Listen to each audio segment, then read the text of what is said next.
What is up, everybody? Welcome to another episode of Limited Resources. This is episode number 261. I am your host. My name is Marshall, but I have another with me. As you've grown accustomed, I've got yet another fabulous guest host for me this week. I'll introduce him in just a moment. Before I do, I'd like to take a minute to talk about cardkingdom.com. They are the sponsors of this podcast, have been for a long time, and with good reason. They are a fantastic place for you to get, well, your draft product. I mean, if you're listening to this show, you're probably into draft, and that means you're going to need some booster packs hanging around so that when you have your friends over, you can fire off a draft or two, and Card Kingdom's a great place to pick up the sealed product. And if you happen to be any other formats, maybe you're into Commander, you're building a standard deck, they've got a full selection of singles as well at competitive prices. Of course, they ship very quickly. It's one of their sort of claims to fame over at Card Kingdom is they get you your cards as quickly as humanly possible, which is fantastic. If you've got a tournament coming up, you know you can count on Card Kingdom to get them there. And when it comes to ordering, their website, super clean, super easy to use, gets you in, gets you out, and gets you on your way to playing more Magic, because let's face it, that's what we all want to do anyway. Make sure you check out cardkingdom.com. If you would like to support the show more directly, you can do so at Patreon. It's patreon.com/limited resources. There's a link on lrcast.com, and you can check it out there. There's a video that says how it works and what it's all about.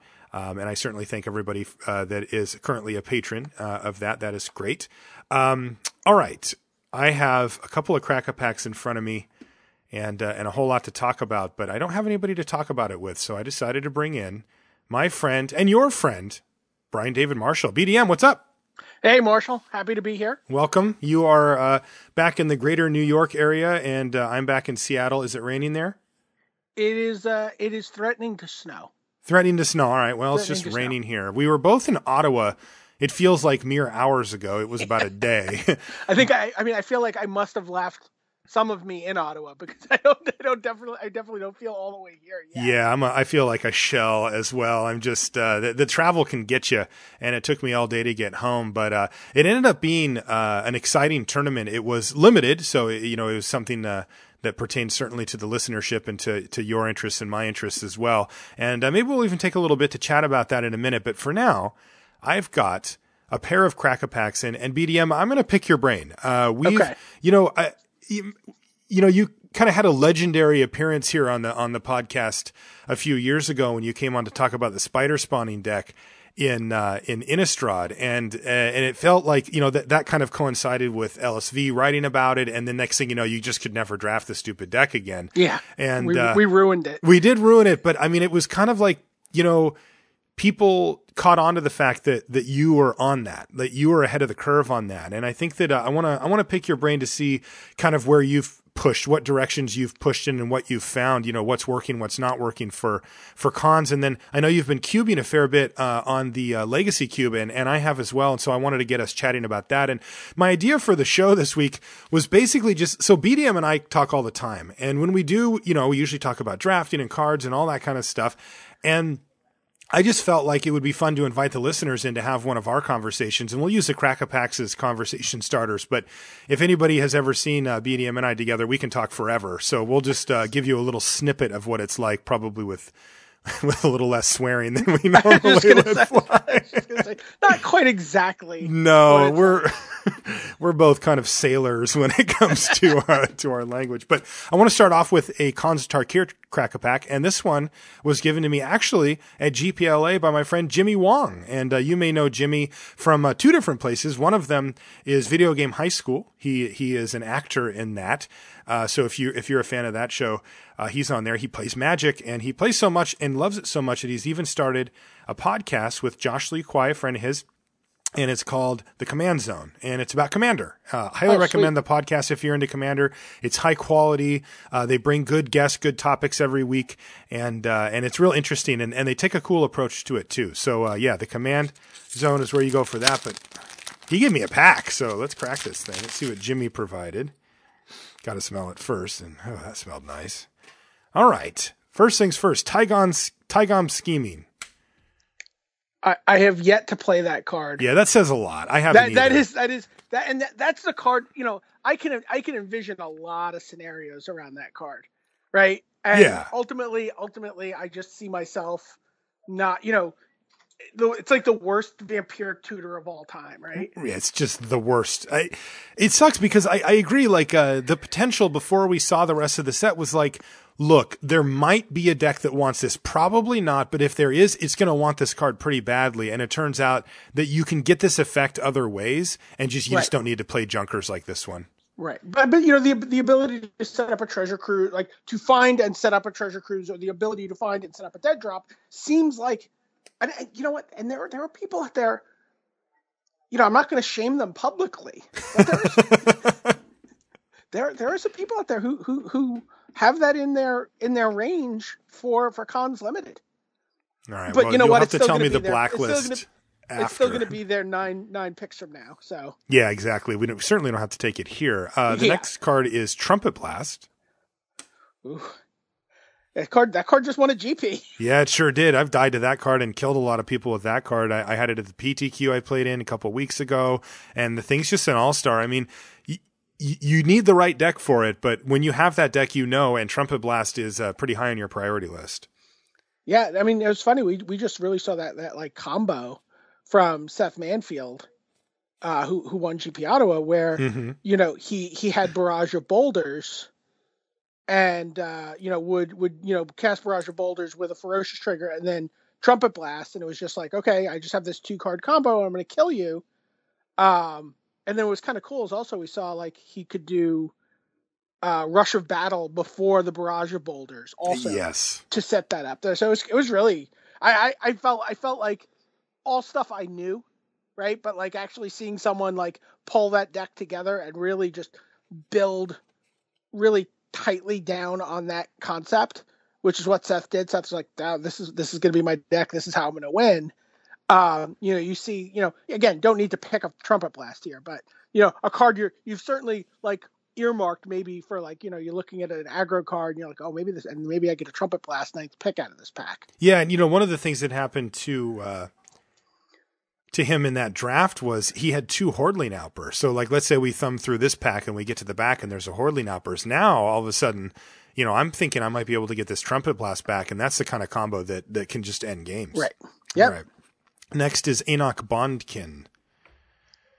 I would thumb that towards the front of the pack right now. I like that card a lot. I do too. It's like basically looking for 2 drops that are meaningful. There's not a ton of them in this format, and I don't really care that much about the other true drops. Like you can get them if you want them, your smoke tellers, your whatevers. They're not priority picks, but 2 drops that actually make a difference. Like those carry a lot more value, and Bondkin is definitely one of those. Yeah. Whirlwind Adept. Where are you at on Whirlwind Adept? That's the 4/2. Yeah. I mean, I'll tell you, I've paid so much attention to that card that I only recently figured out that it doesn't have flying. and I wasn't really playing it, and I wasn't like putting it towards my playable piles on flying. Right. So it's pretty low on your list. It is on mine as well. I know there's some people who, it's fine, right? It's like, to me, I think about like, it's a, maybe it's a little below replacement level. Like, would you rather have that, or would you rather have a rotting mastodon and on that spot? Do you know what I mean? Yeah. Like it's still pretty fragile. It doesn't hit super hard. It trades, like if you need a 5-drop to trade, but I don't even see, I don't know. It's just like, I just always feel like I have better things to do with my mana and with my picks than have that card end up in my deck. Yeah, me too. I wrote about Jeskai for the limited information column a few weeks ago, and I was kind of putting the cards in groups about the ones you really want, the ones you'll probably always play at least, and then the ones that are just like, eh. And this is one of the ones that was like, I'm not interested in this card, but I actually got some feedback from a few people saying, that card's not quite as bad as it looks. I was like, well, maybe it's not, but it's clearly not a first pick. Yeah, it's like it's like a left-handed hitting outfielder that bats 135 against left-handed against pitching. Lefties. Yeah. Yeah, you know what I mean? It's like that's fine. Like, you platoon it with a rotting mastodon. There you go. Feed the Clan is next. Unplayable, other than to use as a picture for your nacho banner on your Facebook page. I was sitting right there. In fact, I ordered those. Yes. Next is Bitter Revelation. I'm solid. Yeah, this has gone up for me, not dramatically, but I kind of had it in the middle ground, and now I put it above the middle ground. I'm really happy to have one of these in any deck that can cast it. It's just very strong. I am too. I was talking a lot about this card with Ben Stark, and we talked a little bit about it in the draft, in the Khans of Tarkir limited roundtable we did. It's like, it's fun. I mean, I want stuff like this, right? I want to draw cards, but I don't want to, like, I'm really hoping that if I'm have to have a card in this, doing that role in my deck, I want it to be Sultai Soothsayer. Rather than Weave Fate or Bitter Revelation. Like, I get it, right? I mean, I obviously play the card a lot, but I really hate like those scenarios where you're just like, to me, it's like the banner of card drawing. Right. It just doesn't do anything. It doesn't do anything. And there's some times where you just, you're just getting run over. You fall so far behind. Your opponent goes morph on turn 3 and turn 4. You played something, but then on turn 4 you go Bitter Revelation, and then turn 5, this guy's like hitting you in the face with a Snowhorn Rider. Yeah, exactly, and you don't have blocks either. Right? Yeah, you're just so far back, and so like, I like the card, and obviously that's where it gets played, right? It's the last thing you play after you've done everything, but I always feel like this card's there if you need it.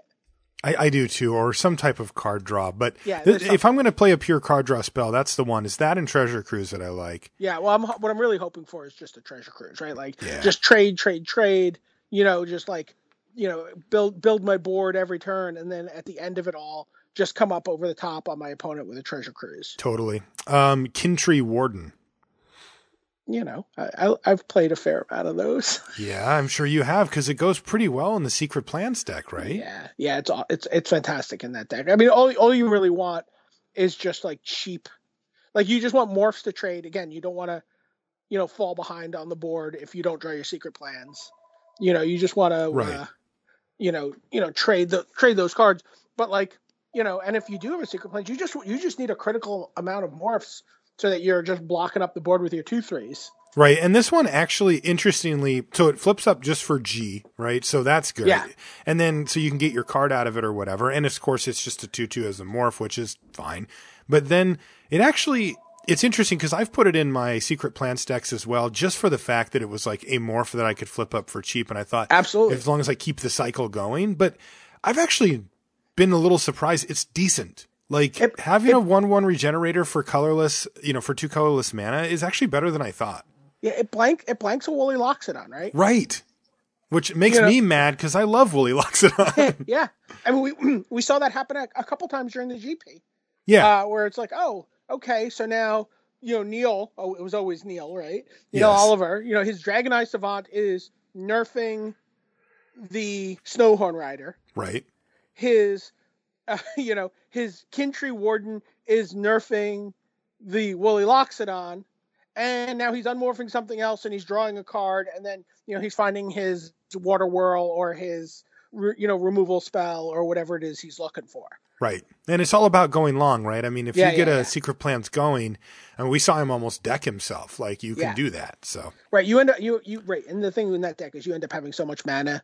Like you draw so well, and you draw so much of your deck, and you don't really miss land drops once you get that going. So like you actually need things to do with your mana.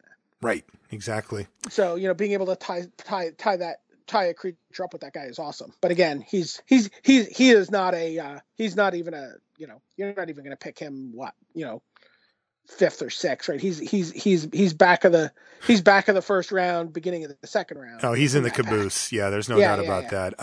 Rotting Mastodon, you talked about him a minute ago. You ever play that card? Is that on your radar? I have not. I've not had to play that card, right? Like I feel like I have so many options. Yeah. I've sided it in. I don't even remember why I sided it in, but I've definitely sided it in. I've never started it. But like Neil Oliver, going back to him, he loves this card. He loves blocking.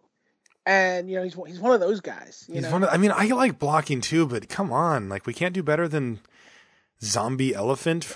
Yeah, well, I mean, it's pretty tough to do better than 8 toughness. It is. That is true. The one thing that I have noted about Rotting Mastodon is that while I don't play it. I've played it once or twice, reluctantly.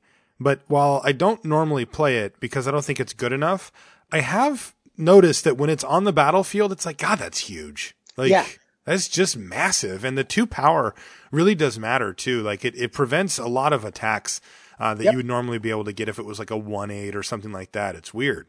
Yeah, the thing that was funny about Neil is, he had done an interview on day 1 of the GP where he was talking about how he didn't really care for banners. Right. And then I think you were talking to him. Yeah, I was. And, he was like, oh, he just 3-0'd his draft with 2 banners in his deck, and he was pretty excited about it. And I was like, well, he's lying somewhere. Right. And so I went and talked to him, and it turns out he doesn't like banners in sealed. Which is counterintuitive, right? Which seems right. It seems like if you're going to play banners in this limited format, sealed seems like the place it's going to happen. But he likes them. He hates banners in sealed and really likes them in draft. And he said that, in front of a bunch of pro points, and people were like, what do you do on turn 3 when you play a banner? And his response was, well, I play a rotting mastodon on turn 4.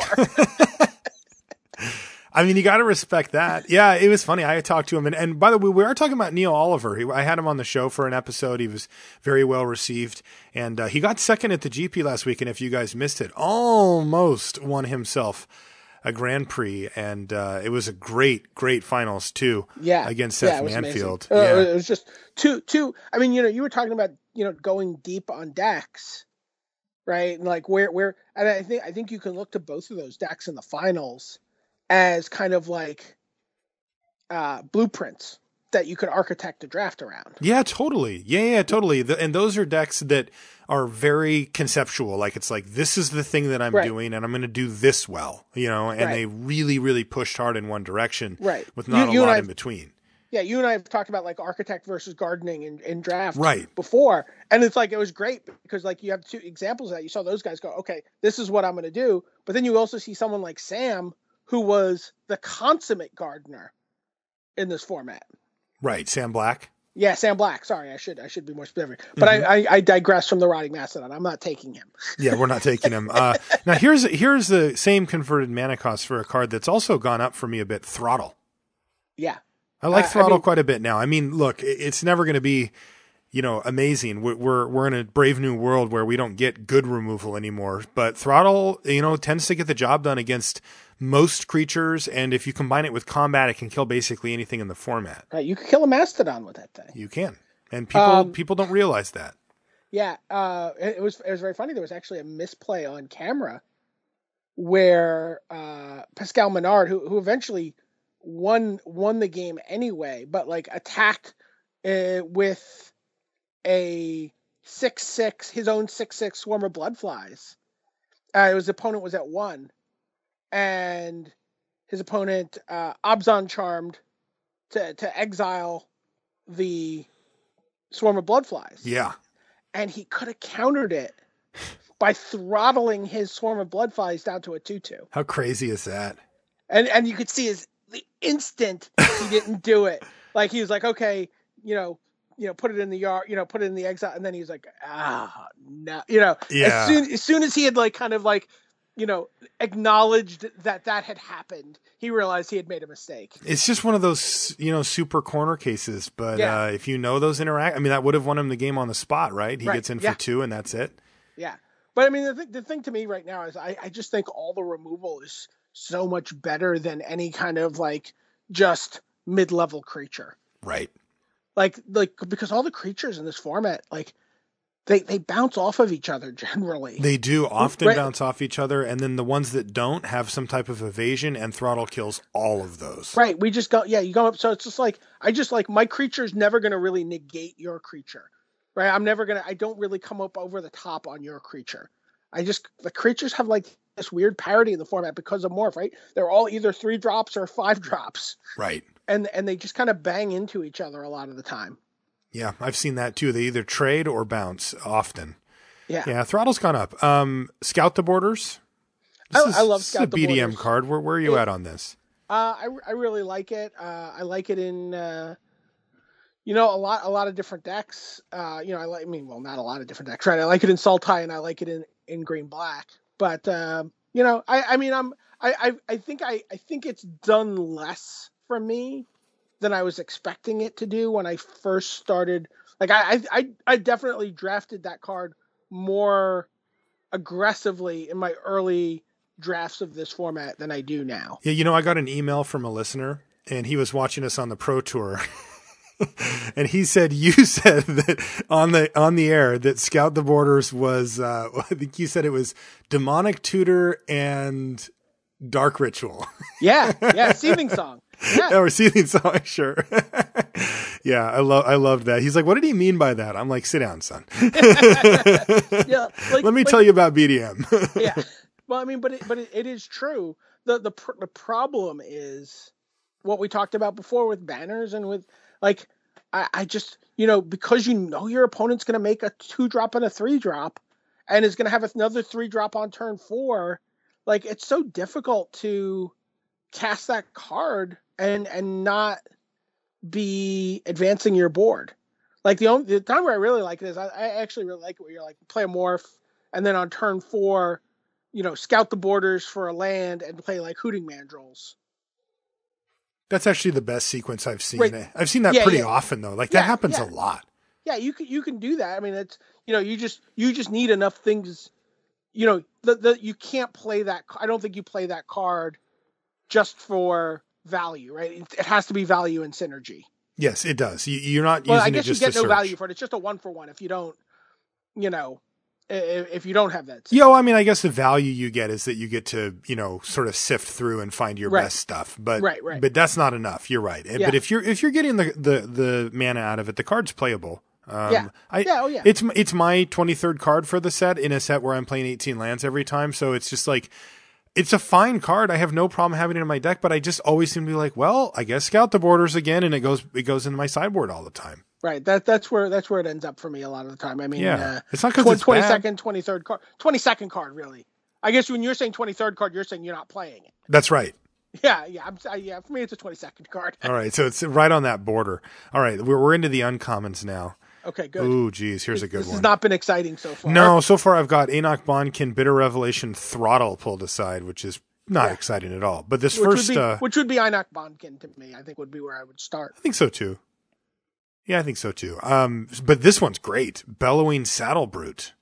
Oh yeah, that's right at the front of the pack for me right now. Me too. This guy, especially even with these other good black cards, who cares? Bellowing Saddle Brute is awesome.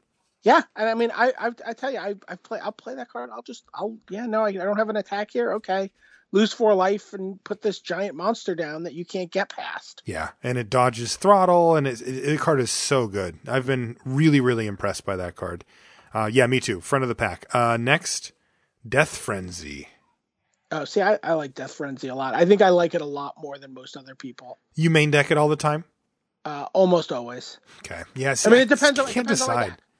It depends on my deck, right? Like sure. But like in a Secret Plans deck, I main deck it all the time. Yeah, especially when you have like 2 Secret Plans. Yeah. Well, that's what I mean by a Secret Plans deck. Well, I get a little optimistic with my Secret Plan deck. Yeah.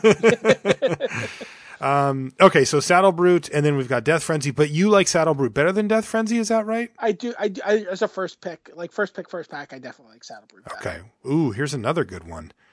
Heir of the Wilds.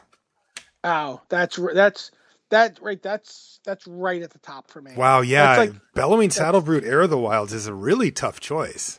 I think you like obviously there's a lot of 2-drops you'll end up getting and they're sort of fungible, right? You're like, okay, well I'll end up with an Elmer, or I'll end up with a Sandbar, or I'll end up with a Smoke Teller, but this guy is just premium. I would be really torn. Like if I opened up that card and Seeker the way, I don't know which way I would go. Right. And that is one of the interesting discussions. Was it you and I, or you and me and Randy? I don't know. We had an interesting discussion about it a couple of GPs ago. And I came down on Heir of the Wilds pretty strongly. But I remember it was either you or Randy. I can't remember who I was talking to, but they liked Seeker the Way better. It's got to be Randy's just been like white aggro. Yeah. for like the last 3 draft formats. Right. So that he definitely liked it better, but I think Heir of the Wilds is better, and I do think it. I feel like there's more ways to go with Seeker, though. Are there? It feels that way. Heir of the Wilds is a much better blocker. Like, you can be like, all right, we're defensive, or you can go into Teamer and be like, we're beating down with it, you know? Yeah. Yeah. I don't know. I feel like their 3 power probably about equal. Right. And the death touch on blocking is massive in this set. I mean, there's not really a time where that card's a dead draw. Right. And Seeker absolutely becomes a dead draw at some point, or dead-ish. Yeah, I'm a huge fan of Heir of the Wilds. Now, when I compare it to Bellowing Saddle Brute, though, that's a little different. I think I'm on Saddle Brute between the two, and I'm one of the biggest fans of Heir of the Wilds, so that says a lot. But Saddle Brute is raw power. I just can't imagine getting much more for your 4 mana, outside of the rare slot. Oh, God. Yeah. Speaking of the rare slot, BDM. Okay. Is it going to all become elementary? It all became elementary. So walk me through, just the first few cards that jump to your mind about what you'd want to see here. I want to see Wingmate Rock. Okay. I want to see Sagu Mauler. We got there. Sagu Mauler, guys. Sagu Mauler was like quietly upgraded to uncommon over the weekend, apparently. Yeah, it was showing up everywhere. Yeah. I don't know why. I saw more Sagu Maulers than I saw Secret Plans over the weekend. Yeah, it was insane. Sagu Mauler was everywhere. And also, though, and we have to note this, right, is that we watch the top tables. Right. Yeah. When we get, deep into day one of a tournament, we're watching the people that are 7-0. Right. So you're saying I've indicted myself on Secret Plans. They've got no, I'm saying Sagu Mauler is ridiculous. The further we go, the more Sagu Maulers we see. Coincidence? I think not. Card is just insane. It's so good. Right. It's like, just unmorphed, super cheap. It's got hex, like the opportunity to get someone to use a spell on it when how many times you see people some people describe the classic situation: you block their creature and they ride down. You know what I mean? Or do something and you're just like, Sagu Mauler. Or like how many times you see someone go, oh, you know what, I don't trust your morph, I'm just gonna Rite of the Serpent it. Right. You know what I mean? Like I just that never happens. I mean, every time my opponent has a Sagu Mauler, it's always exactly the one that I don't target, and and it seems like that's the case for me too. Like they never kill my Sagu Mauler. Also, I think the sick tech with Sagu Mauler, play it face up. Yeah. They never even get the chance to deal with it. Yeah. If I'm not under extreme pressure, right? Oh, you don't have disdainful stroke mana, right? Yeah, exactly. If I'm not being just hammered on the ground, then I'm pretty content to just sit back and play other stuff, random whatevers to trade or block, and then just be like turn 6 or turn 7, Sagu Mauler, go. Yeah. Right. And it's just like, ugh. And then, of course, when you combine Sagu Mauler with any type of combat trick, it's almost unbeatable. Again, I mean, this goes back to our discussion just a few minutes ago about relevant 2-drops and cheap creatures. Death touch matters in a huge way. Yeah. Like, like nice Seeker of the Way, Sagu Mauler attack, where if they've got Heir of the Wilds, it's like crap. I can't get through that. Like Sagu Mauler, it's like you're all in on dead drop at that point. If the opponent has a Sagu Mauler, that's pretty much, like there's some combat scenarios where you can kill it, right? Like obviously if you can sneak death touch into play, but really it becomes like can you somehow dead drop them? Because it's so impossible to outrace too. Yes, especially because usually they will have flipped it up while attacking and you just didn't know you were taking 6 and then you did, and it's like, or maybe you blocked and you lost your 5/5 or whatever, and and all of a sudden now you're forced into a race situation. And I mean, they had to put trample on it, didn't they? They just had to put trample on it. Like, I think if it was a 6/6 hexproof, it would have been hard enough to deal with, but at least you would have had a chance to be like chump block, try to build up some type of board that's bigger than 6/6 combined and just go for it. But with this, while you're chump blocking, you're taking 4, you're taking 5, you're taking 3, and you're just losing. Yeah.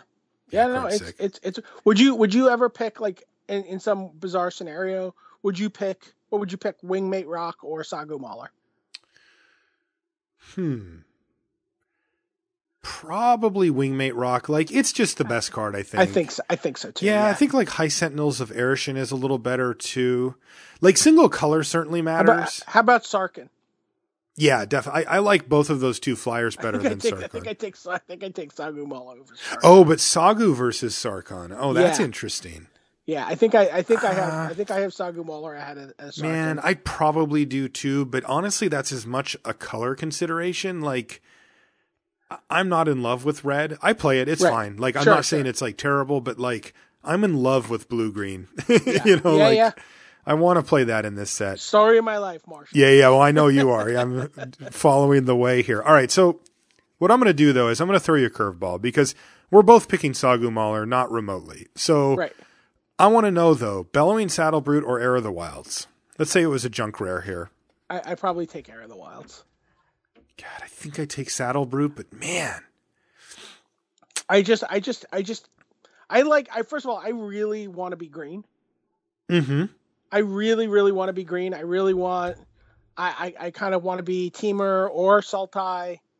I kind of want little Obzon in there. I'll be happy to. I mean, I feel like I have low expectations of ending up Obzon at this point. It just gets overdrafted, doesn't it? Because everyone wants it. And I can still like pick off I'll be not Teamer, but I'll be Sultai, and I'll just pick off Obzon guides and put them in my deck all the time. Oh yeah, I do that too. I run the reds a lot. I've got 3 white, free white mana sources. I've got 3 Blossoming Sands or 2 Blossoming Sands and a Scoured Barrens in my Sultai deck. Sure. Yeah, ship it. Yeah, I like that too. All right, well, I'm going to take the Bellowing Saddle Brute and try my luck with that. I don't know which is correct. I think they're so close. I want to know. Maybe, so what I do with these BDM is I take these packs and I type them up into one of those straw polls and I put them up on the blog on lrcast.com. And then people can vote, what they think. And like, obviously Sagu Mauler's going to win the vote. But I wonder if I just... Replace it with Throne of the Dumb Dragon. Oh, of the Dragon Throne of Tarkir. Yeah. Yeah. Maybe I'll put. I just don't like. It's not a fun exercise, right? To figure out if you're taking the third best rare in the set or whatever. It's like, congratulations, you've just guaranteed yourself, a minimum number of wins in your sealed pool with Sagu Mauler. Right. It's not. Which is way more wins than any other card will give you. So. Yeah. Okay. Well. I might just put it up that way, and we'll see. I'm curious to hear what people think about, the cards that are left. There's also that Death Frenzy floating around, and Throttle. I love the Death Frenzy, but I wouldn't take. I don't think I would take Death Frenzy over Heir of the Wilds or Bellowing Saddle Brute. Although if no one's looking, you never know. I definitely not, for what it's worth.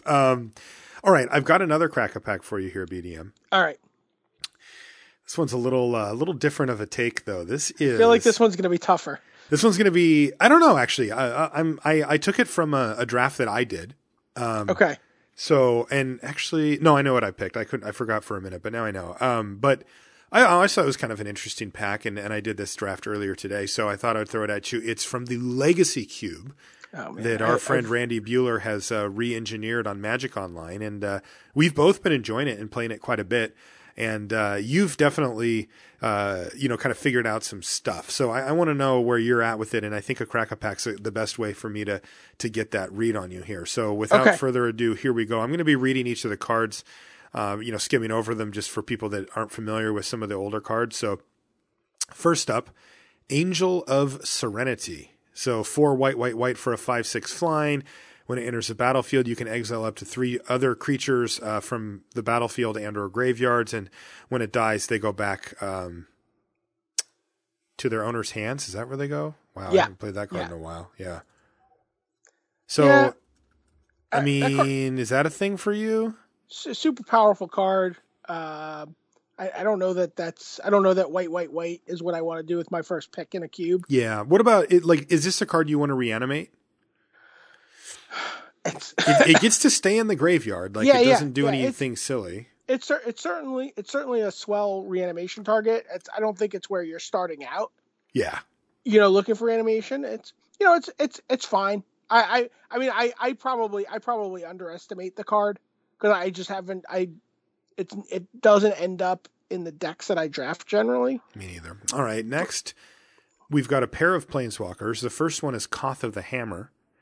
Ooh. So yeah, 2 red for 3 loyalty walker, and you can +1 him to make one of your mountains untap, become a 4/4 red elemental, and get haste. You can -2 him to add red to your mana pool for each mountain you control, and if you get to ultimate him at -5, all of your mountain, you get an emblem that makes all your mountains be able to tap to do 1 damage to something.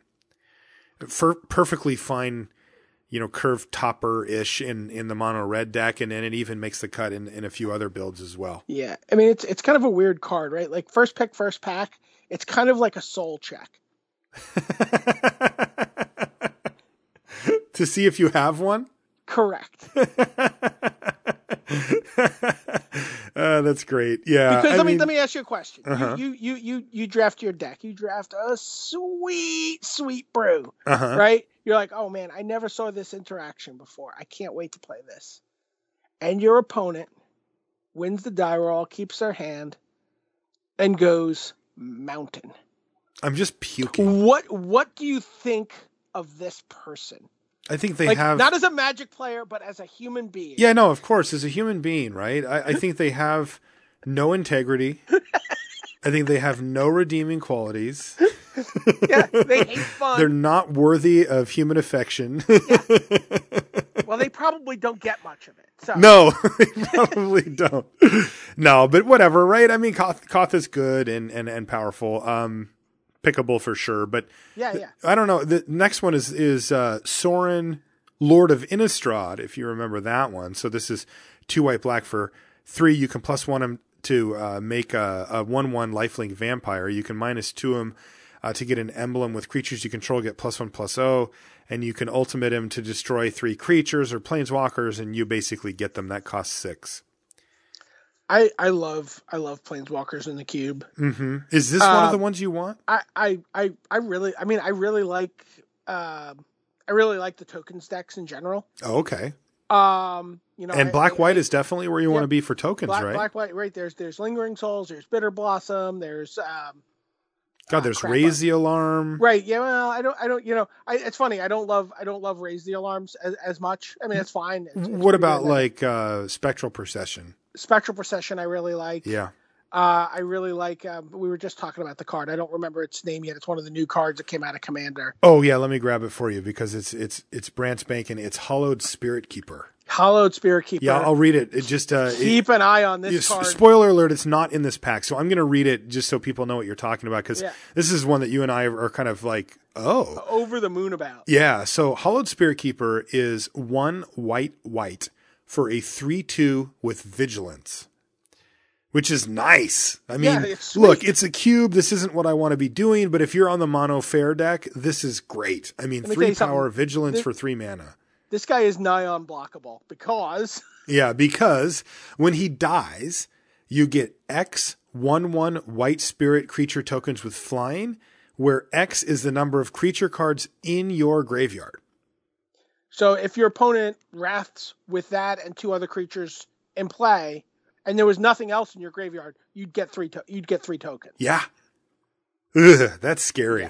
Yeah. I've already Sun Titaned this guy back into play in multiple decks. Yeah, that's insane. And one thing to keep in mind, of course, is that you get, even if this is your only creature with nothing in the yard, you do get 1 spirit. It's like the best Doom Traveler ever. Yeah. Yeah. And then on top of it, there's all these anthem effects. We call those that pump your whole team up.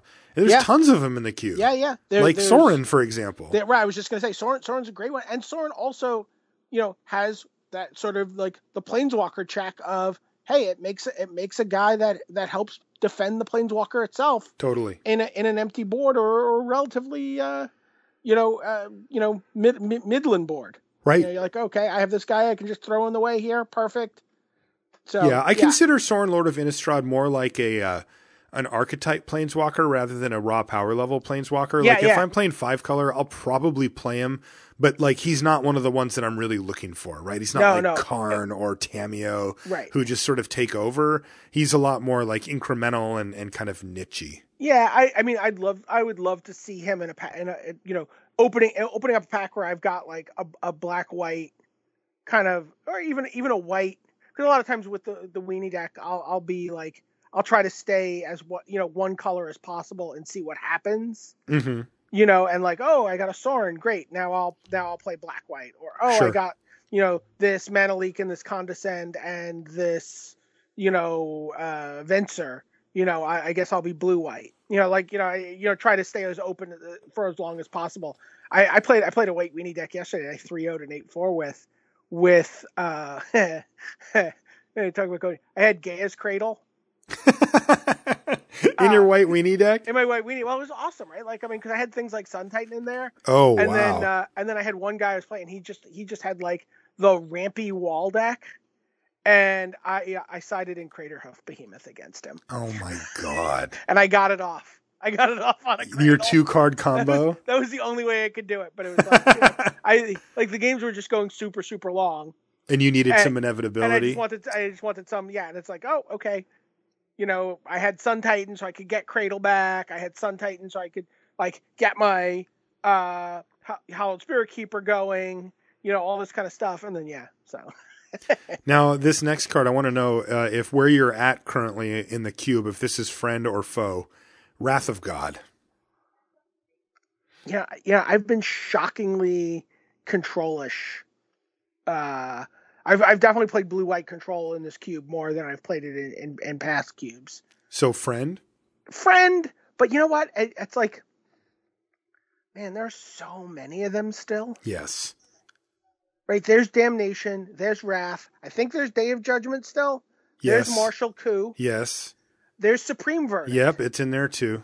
So like, there's Toxic Deluge. There's Toxic Deluge. There's infinite ways to wrath the board still. Like I don't I guess it's a fine way to start the cube, but I mean, I don't know. Like my again, it's like kind of like what I was talking about a little bit with the Koth and with being the red deck. Like I kind of want a sweet deck, and I don't feel like sweet decks always start with Wrath. Yeah, they rarely do. Yeah. They'll often play one, but you don't start with one. Next is Adarkar Wastes. That's the pain land for blue or white, so that's fine. Yeah, it's gonna come back around. I haven't been first picking lands in this cube. Yeah, they come back. I've actually done, like some of the in second and third packs. I've definitely first picked like Dark Slick Shores.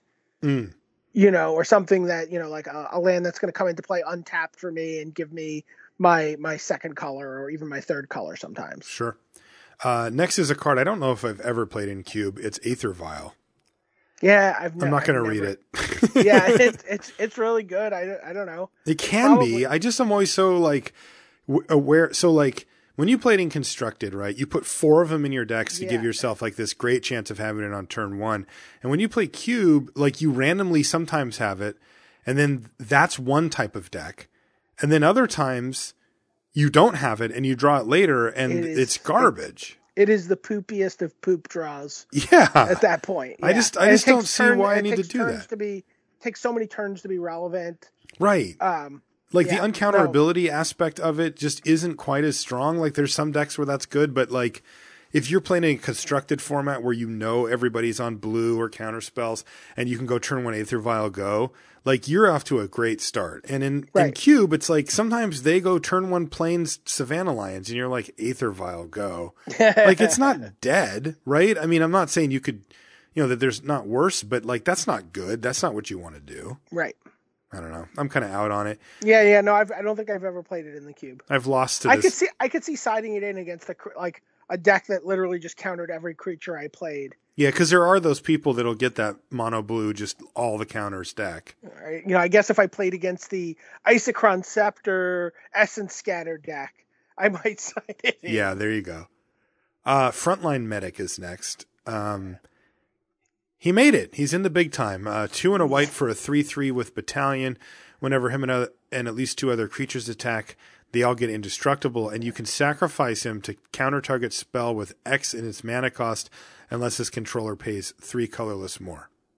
Yeah, he's fine, right? Like I think he's better than he looks. Like, yeah, I don't like him. I was almost coming to that conclusion as I'm saying, because I'm like, man, I've had white weenie decks and not played him, and I'm like, and then as I'm saying that to myself, I'm going, oh, that was stupid. Yeah, because they're like Marshall Coup, and you're like, no. Yeah. Right? Yeah. Or they try to recover with the Sphinx's Revelation, or they just try to burn your thing out, or they miracle, they're stupid and treat the angels. Like, there's so many X spells in the cube, and it's like basically the first paragraph from Frontline Medic says, okay, if your team's going to tussle with other creatures, then your blocks aren't going to be great because my guys are all indestructible. Right. And then the second line says, when the control deck tries to fire off this egregious X spell, just no sir that. Right. The problem is when they do fire that off against your Frontline Medic, it means they've got an even more egregious X spell waiting in the wings. Yeah, it usually does. and you're losing your guy. I mean, I think that's one thing too that people don't give enough credit to, which is that like you're like, haha, I countered your spell. It's like you also bend your creature. Like this is probably your best guy on board, and it's dead now. So that's something to consider. Hypnotic Spectre. Yeah. Meh. Yeah, you know, his heyday has come and gone. Yes, yes, it has. Like I would rather have a Night Veil Spectre. Right. I've had more success with Night Veil Spectre in this cube than I've had with that. Yeah. Yeah. It's just the spells are so powerful that drawing a card is so much better than making them randomly discarding. Yeah, just randomly. I mean, the random can get them, but also there's some decks that don't mind having some stuff in the yard, so you have to adjust for that too. By the way, before I go to the next card, is Treasure Cruise in this cube? I don't think it is. I haven't seen it. Like there are cons cards here, right? Yeah, the Murder's Cut made the cut. In fact, I think I remember talking to Randy about it. I don't think Treasure Cruise or Dig Through Time made it. All right, well, we're going to have a sit down with old Randy. Dig made it. We're going to have to talk with Randy. Yeah, well, I think it all happened. You know, remember this cube probably got designed before we really got a chance to see where the card shook. Murderous Cut's been excellent for me. Yeah, that card's sweet. Next is Temple of Plenty, so the green-white temple. Same thing about the lands. They're fine, but whatever. Burning Tree Emissary. I've not had that deck. I guess if you're the red deck, you know, if you're the jerk, it's great in the red deck. Red deck, yeah. Indrik Stomp Howler, Old like Faithful, 4 and a G for a 4/4, and it blows up an artifact or enchantment when it enters the battlefield. I'm always happy to have that card in my deck. If you know if I'm in green. Me too. I think he's great, and I think 4/4 vanilla creatures are a little underrated in the cube. I keep finding that just like when I play a Stomp Howler, when I play an Obstinate Baloth, they're just like the best creature on board a lot of times. Yeah. Oh yeah. Yeah. You know a card I love and I think is really underrated in that same category? What is it? Mold Shambler. Oh, really? Yeah, you know why? Because Mold Shambler can hit a land. Mm-hmm.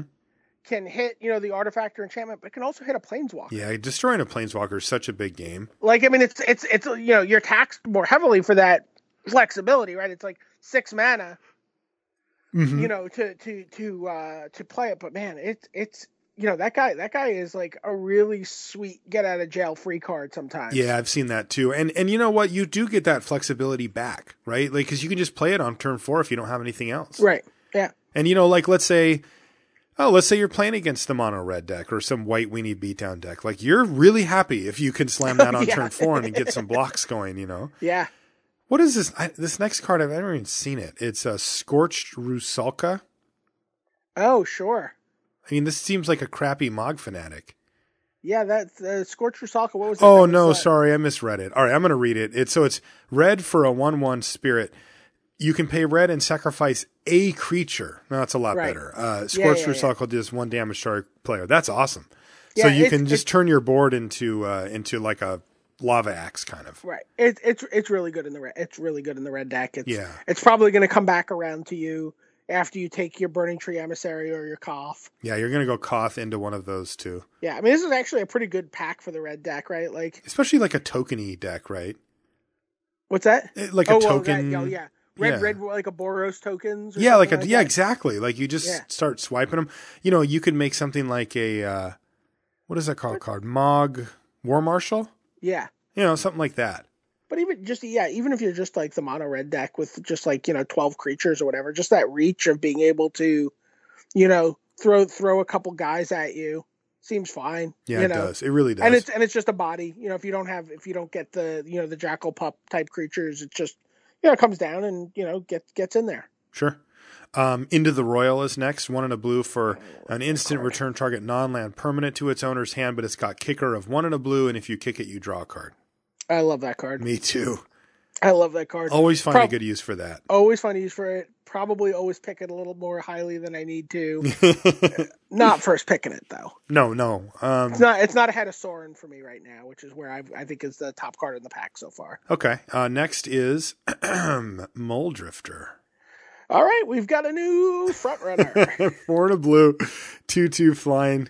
When it enters the battlefield, you draw 2 cards, and you can pay 2 and a blue to just draw 2 cards. Yeah. Mole Drifter, our old friend. I love that card. I remember getting to draft Lorwyn at Wizards about a week before the set came out. Mm-hmm. Maybe it was like maybe the week that the set was coming out, right? But like a couple days ahead. Yeah. And I just drafted 4 of those in my first draft. And I had like 3 smoke braiders. Oh my God. So you could just hammer them out? I was just like, I was sticking them on turn 3. And like keep in mind, I also didn't know what I was doing because I also had like 3 fault grinders in my deck. Okay. Which was not supposed to be a playable card, and I just kept destroying Aaron Forsythe's land. That's awesome. And Aaron was like, we actually tried really hard to price that card in such a way that, it wouldn't be an unfun Magic experience when you got your land destroyed. He's like, I wish it was a little more expensive. Thankfully, it didn't end up being. It was kind of narrow, right? Yeah. But Mole Drifter was not. Mole Drifter saw play all over the place. Quite famously, Gabriel Nassif had it when he beat Luis Scott Vargas in, what was it, Yokohama or wherever? Yeah. I mean, that was in the 5-color control deck that could literally Kyoto, right. Yeah. Could literally pick any card in the format that it wanted to play, and it played a few Mole Drifters. I mean, that's how good that card is. Yeah, I mean, it's a 3-for-1. Like, that's the thing that I think people forget, is that it's a stone 3-for-1 on 5 mana. It is a morph for control players. Yeah. Right? It's I can play it as a divination, or I can play it as tidings. Right. I mean, and that's the thing, is that like, I think that when you frame it as a 3-for-1, then you can start comparing it to other creatures and other cards and start seeing how good it really is. Like, let's just look at this pack, right? I mean, Angel of Serenity, that's a 3-for-1 at least, but it costs 7 and triple white, right? Yep. And we look at Planeswalkers, those are too hard, I think, for me to translate into exactly cards, but like Wrath of God, well, that can be anywhere from uncastable to a 5-for-1 or something like that. The potential's there, but you don't get it just for tapping the mana. You have to set up certain scenarios and have it at the right time, right? Aether Vial is an 0-for-1 that gives you a bunch of upside. Frontline Medic is essentially not card advantage. Hypnotic Spectre has to hit twice before it's a 3-for-1, and even then it's a random card, so who knows? Burning Tree Emissary is not anything. Stomp Howler is a 2-for-1, and it's just like one of the best creatures ever made. Scorch Rusalka is card disadvantage, again, for temporary gain. But like, just go down the list. Into the Royal can be a 2-for-1, kind of. Even then, it's still like, questionable. Our last card, by the way, is Negate. Okay. But we're not picking that, so. Yeah, no. People have a lot of illusions about like how tough their creatures are going to be, right? You know what I mean? They kind of get all puffed up, like, whatever. Yeah. Like, Mole Drifter is going to trade with cards also, right? You know what I mean? It's going to block a Hypnotic Spectre or keep a Hypnotic Spectre back. Right. Or it's going to eat a Spirit token, or you know what I mean? It's going to have some relevant impact on the board. It's going to pressure a Planeswalker. Right. Exactly. Even though it's just a 2/2 for flyer. Right. People are just like, but that's I mean, just on pure soul check value, and value. Right. I'm taking Muldrifter here. Yeah, I windmilled Muldrifter. There was little to no hesitation. But by the way, one of the reasons I really want that Muldrifter also mm-hmm. is because there's another card in this cube that I've been able. If it's there, I get it, and no one seems to want it, and I love it. And what is it? Brago. Oh yeah. You know, like you mentioned him to me, and I played him after, and I'm like, oh my god. Yeah, he's insane. Like I've had turns where I'm like, okay, I will Brago, my Mana War, my Muldrifter, my Riftwing Cloudskate, and my Tide Hollow Strix. Oh my god! I think if I did that, I might not play Magic ever again. I have to write a thank you letter to my opponent for not conceding. My mother raised me right. You were polite. Yeah. I'm going to read Brago for people that haven't had a chance to play with or against him. So Brago, it's Brago King Eternal. I didn't even know that. 2 legendary creature spirit for 2 white blue, and it's a 2/4 flyer. So 4 mana for a 2/4 flyer. Obviously not up to speed in the cube, but there's more. Whenever whenever he deals combat damage to a player, exile any number of target non-land permanents you control. Then return those cards to the battlefield under their owner's control. Yeah. So you get to blink, we call that, right? Not to their hand, but it immediately comes right back. It immediately comes. I've gotten to reset Master of Waves. Just keep bouncing stuff with Mana War and Riftwing Cloudskate, drawing cards with Muldrifter, drawing cards with Strix. You can reset a Planeswalker. You were talking about earlier. We were talking about this. You talked about like resetting Parallax Wave. Totally. Planeswalkers, Parallax Wave himself. Yeah. For the pseudo vigilance or whatever. I mean, the card is incredible. Really, the ceiling on this card is very, very, very high. Rashad and I built a commander deck around him called Humble Brago. And let me tell you something. If you think you want to play the Sidisi deck, you want to play the deck that's just packed full of Mana Wars and Muldrifters and return an instant or sorcery from your graveyard to your hand. Don't tempt me. I might have another. I've got it down to one commander deck that I'm very happy with. I might need to audible over to number 2 here. Yeah, you would love Humble Brago. Did you guys do a show about it? We did. What episode is it? It's like just a second. We've only done 2. You've only done 2. Tell them about what we're talking about. Rashad and I will occasionally amuse ourselves with a deck idea, and we do a podcast called Top Down Deck Design. So we did Quicken Loams. We built them. So the idea being that you come up with a funny deck name, basically. Yes. And then you build it based on that. Correct. And so the other was, the second was Humble Brago.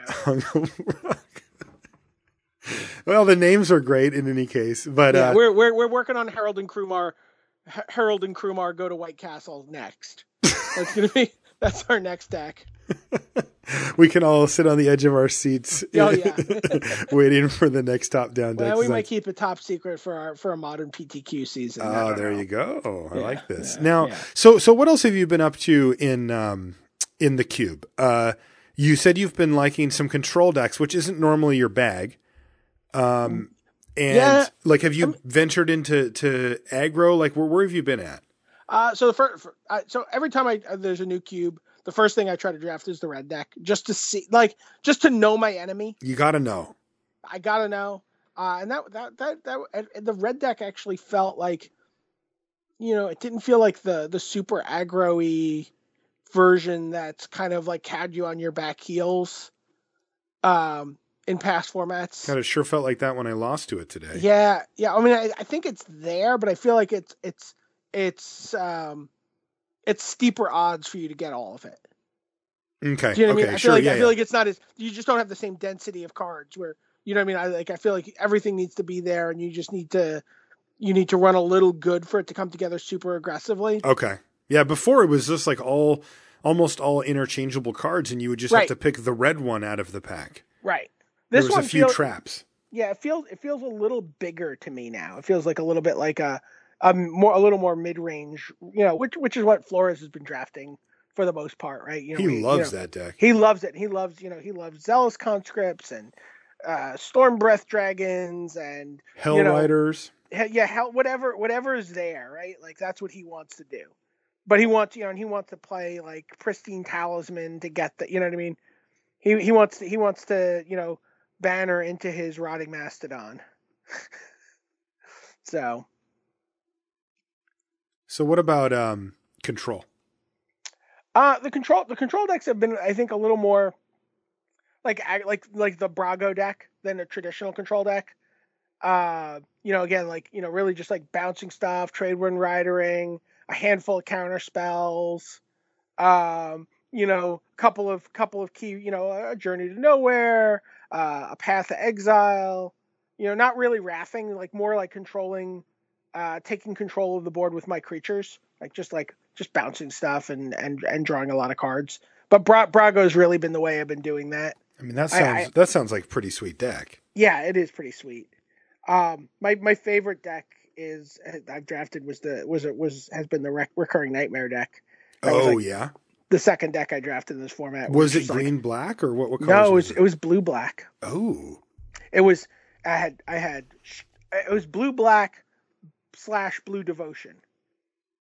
So it was like I had Master of Waves, Trade Wind Rider, Night Veil Spectre, Thassa, Recurring Nightmare, Bone Shredder,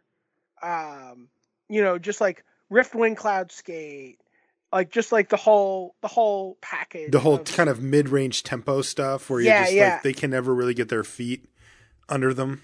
Yeah, that was the thing where I was doing a podcast with Mike and he walked in and I'm like, I'll just concede. He was late and so I played round 1 of a cube and I'm like, I'll just concede, when you get here. And then he looked at my hand and my hand was Tide Hollow, Baleful Strix, Riftwing Cloudskate, Trade Wind Rider, and like Looter Ilkor or something like that, and then Island Swamp. Oh no, Psychotog instead of Trade Wind Rider. Oh and man. And then Island Swamp Island, and he's just like, you cannot concede this. Like he made me play the match on the podcast on Top 8 Games podcast. Yeah. He just made me play it, and that's awesome. it was just the sweetest. I mean, it really was just the sweetest deck. I have that episode sitting on my phone, but I haven't listened yet, so I get to follow along. Yeah. Now, what about like our old friend Ramp? Is that still a thing? Like that was kind of the default deck, I think, in the last cube was, your green bluish Ramp and you're just like taking a bunch of artifact mana and powering out, huge green things or upheavals or whatever. Like, have you been able to do that? I gotta tell you, upheaval has seemed a little like, the degree of difficulty on upheavaling seems a lot higher. It sure does. It doesn't seem like you can oops evil anymore. You're like, oh, right. Look, I played my upheaval and I just kind of won. Like you really need to work a little harder.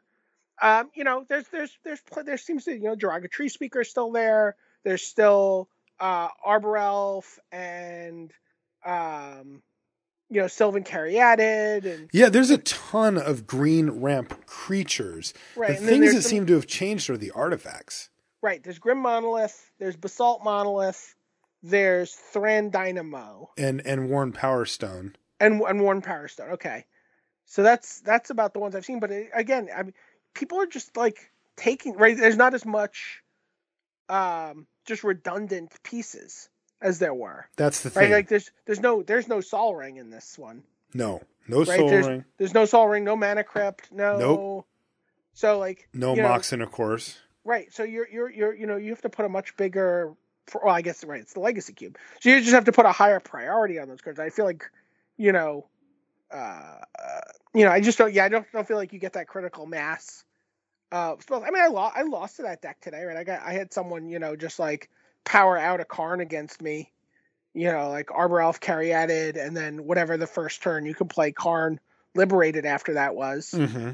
I was like, oh, I guess I lose here. Yeah, and I've been able to do that. I feel like I can play Ramp decks, but like they must be green. And I think that Upheaval's definitely taken a bit of a hit in this whole in the cleaning, And I actually, now that I think about it, it's funny because I remember feeling compelled to take Upheaval in the past just because I'm just like, how do you not? Like, you're going to get the deck. You're going to do it. Like, even if it was like 5th pick, I'm just like, come on, guys. Like, don't make me do this. But I'd always take it and it would always be good or at least fine. Upheaval's pretty much one of my favorite cards of all time, which may mean I fail the soul check here. No, it means you're a great person because I like it too. And like the times that I've drafted Upheaval in this cube, it's been in my sideboard. So it was in like the sideboard of that blue-black Devotion-y deck. It's been in my sideboard, and now, and in the last couple times I've had an opportunity to draft it, even in a deck with blue, I just haven't. You can't oops into it. You just don't have that accidental ramp to be able to pull it off. Right. I found the same thing. Now, if you want to aim for it, you can make it work, but you really have to put picks towards it. Like, you have to take elves. I would first pick a Grim Monolith. Yeah. You know. Yeah, you have to. Perfectly reasonable to me. Yeah. I've had, what's it called? Gilded Lotus a few times too. That's really powerful. I haven't even seen that in any of my cube experiences. Man, I've already started untapping that thing with Ral Zarek. Kind of went off on that one. I mean, I have had, I think, 2 successful Upheaval deck / experiences in this new cube. It's definitely still possible. Oh yeah. Like you said, it's just not easy and you don't just get it automatically. So I like that actually. I think that suits it better because, yeah, you know, like, I kind of dislike the idea that like there are just truths about cube, you know, where it's just like you always take blah, blah, blah. And, you know, like Upheaval's just amazing or whatever. Like, why can't it be that, you know, more like along the lines of like opposition, right? Where it's fantastically powerful, but you need to make sure that you support it in some way, right? Like it shouldn't just be good because it's good, right? It should be good because you pick it and then you build around it, at least on some level. Right. But you've never passed an opposition in your life, right? Oh, I used to pass it all the time. I didn't even know it was good. And then Rashad told me and I'm like, okay. And then I got beat by it a few times and I'm like, all right, I'll try it. And then I've never looked back. I just cannot bring myself to pass that card. Yeah. I can't. No, there's no reason to. It's so good. It's so good. I mean, I've had games in this cube, in this Legacy cube, where I went like elf into that and like tapped down a land, then untapped my mana and played like a planeswalker and made a dude. Yeah. And then tapped down their lands. And then it's like they didn't have a 2-drop. Right. They're still only on 2 mana. And the rest of the game played out where I played another planeswalker it was actually Freyalise, the new one.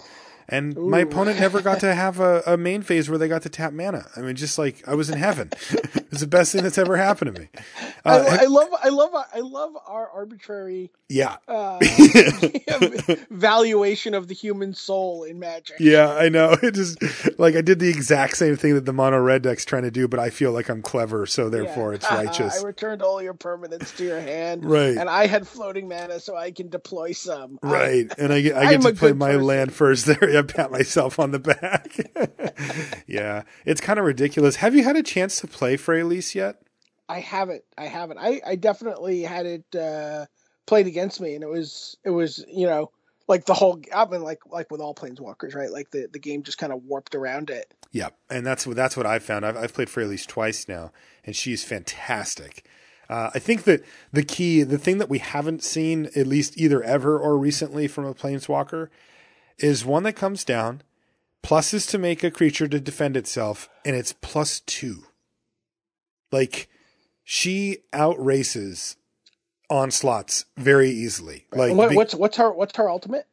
Her ultimate's not super powerful. This is how they balanced it. It's -6, and you get to draw a card for each green creature you control. Oh, okay. Right, so you're not winning the game on the ultimate. So it's just like some -2 on a Garruk.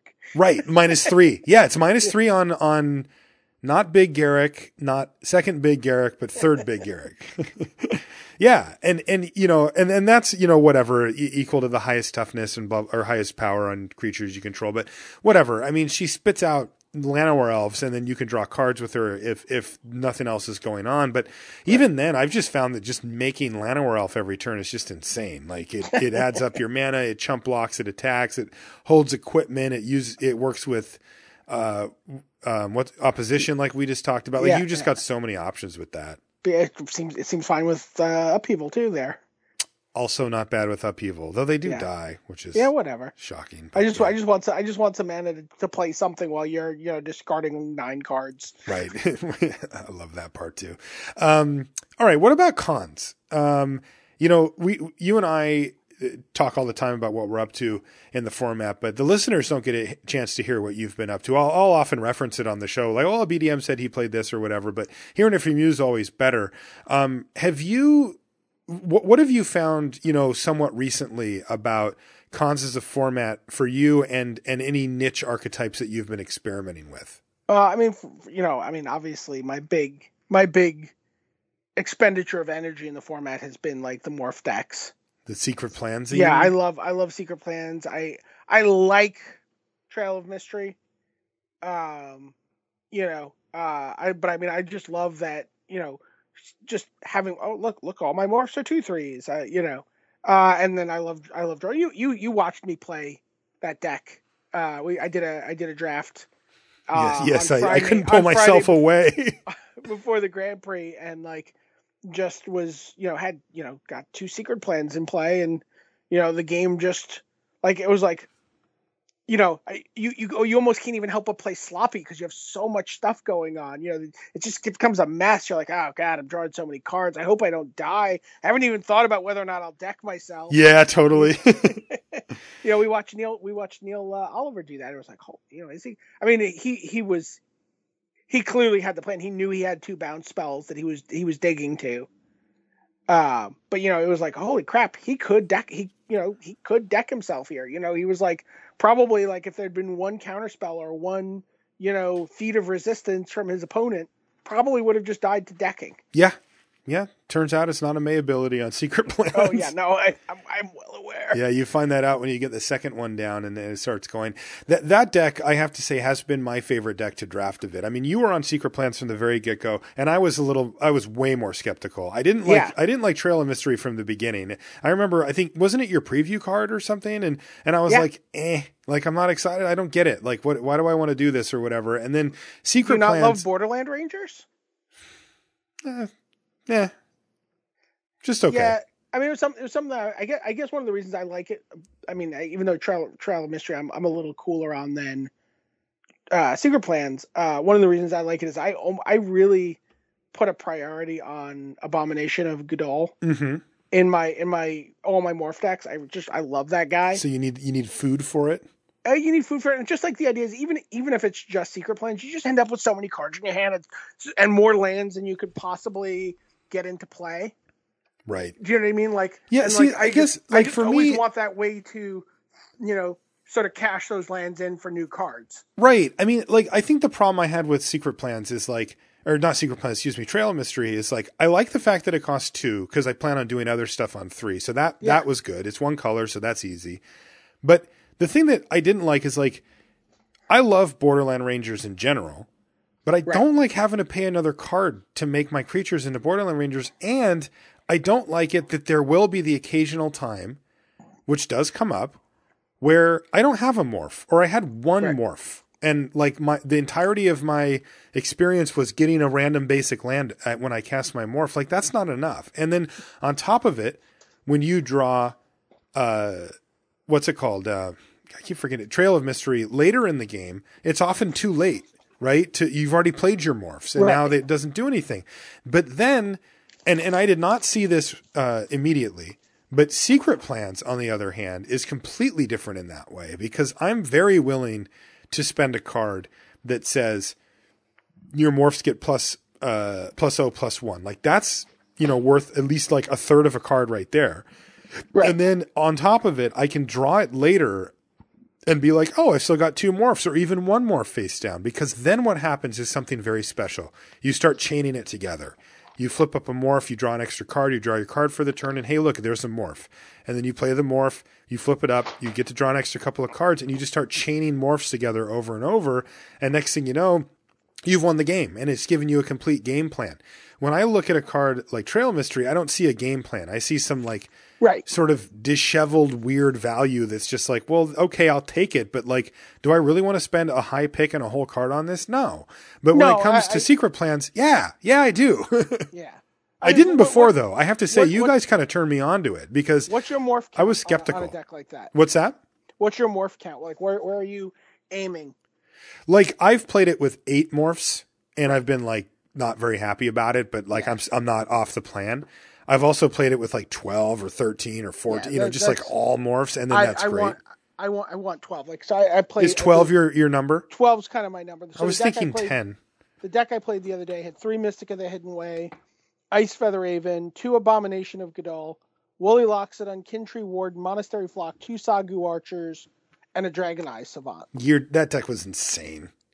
Yeah, I got to tell a secret story. Plans, a Dead Drop, and a Death Frenzy. So not only, I watched BDM play this against some poor souls who thought they'd have fun drafting in a side event at GP Ottawa, and he just, God, it was ridiculous. He had like 100 permanents and just was going off. But then, we get to the finals. Neil Oliver drafts a really great and very similar Secret Plans deck to what BDM had. And we're talking about it in the booth, and I bring up, well, he played this deck. BDM had a great version of it in a side event, and he pulls the deck out of his pocket, which he's just kept, and I'm assuming you're holding right now, and just starts fanning it out in front of the camera. Like, I've still got it. He's like, you don't keep draft decks? I'm like, not usually, but, that one was definitely keeper if there ever was one. Yeah. I mean, there'll be decks that are just like the sort of like 9 of 10, 9.5 of 10 execution of a build around. Mm-hmm. And I'll generally keep one that's like, it's like, oh man, that one was really sweet. God, I wish I did that because, like, one thing, just for reference sake, like, when Innistrad came back like a month ago or whatever on Magic Online, I drafted it and I felt super rusty for like the first 2 drafts where I'm just like, what do I do again? And, everybody was trying to draft Spider Spawning, by the way. You were never getting it. Nope. It was just like, that's because people come back to draft that. They're just like, oh, I remember that deck. I'll draft it. Look how clever I am. You just had to be the Dream Twist deck.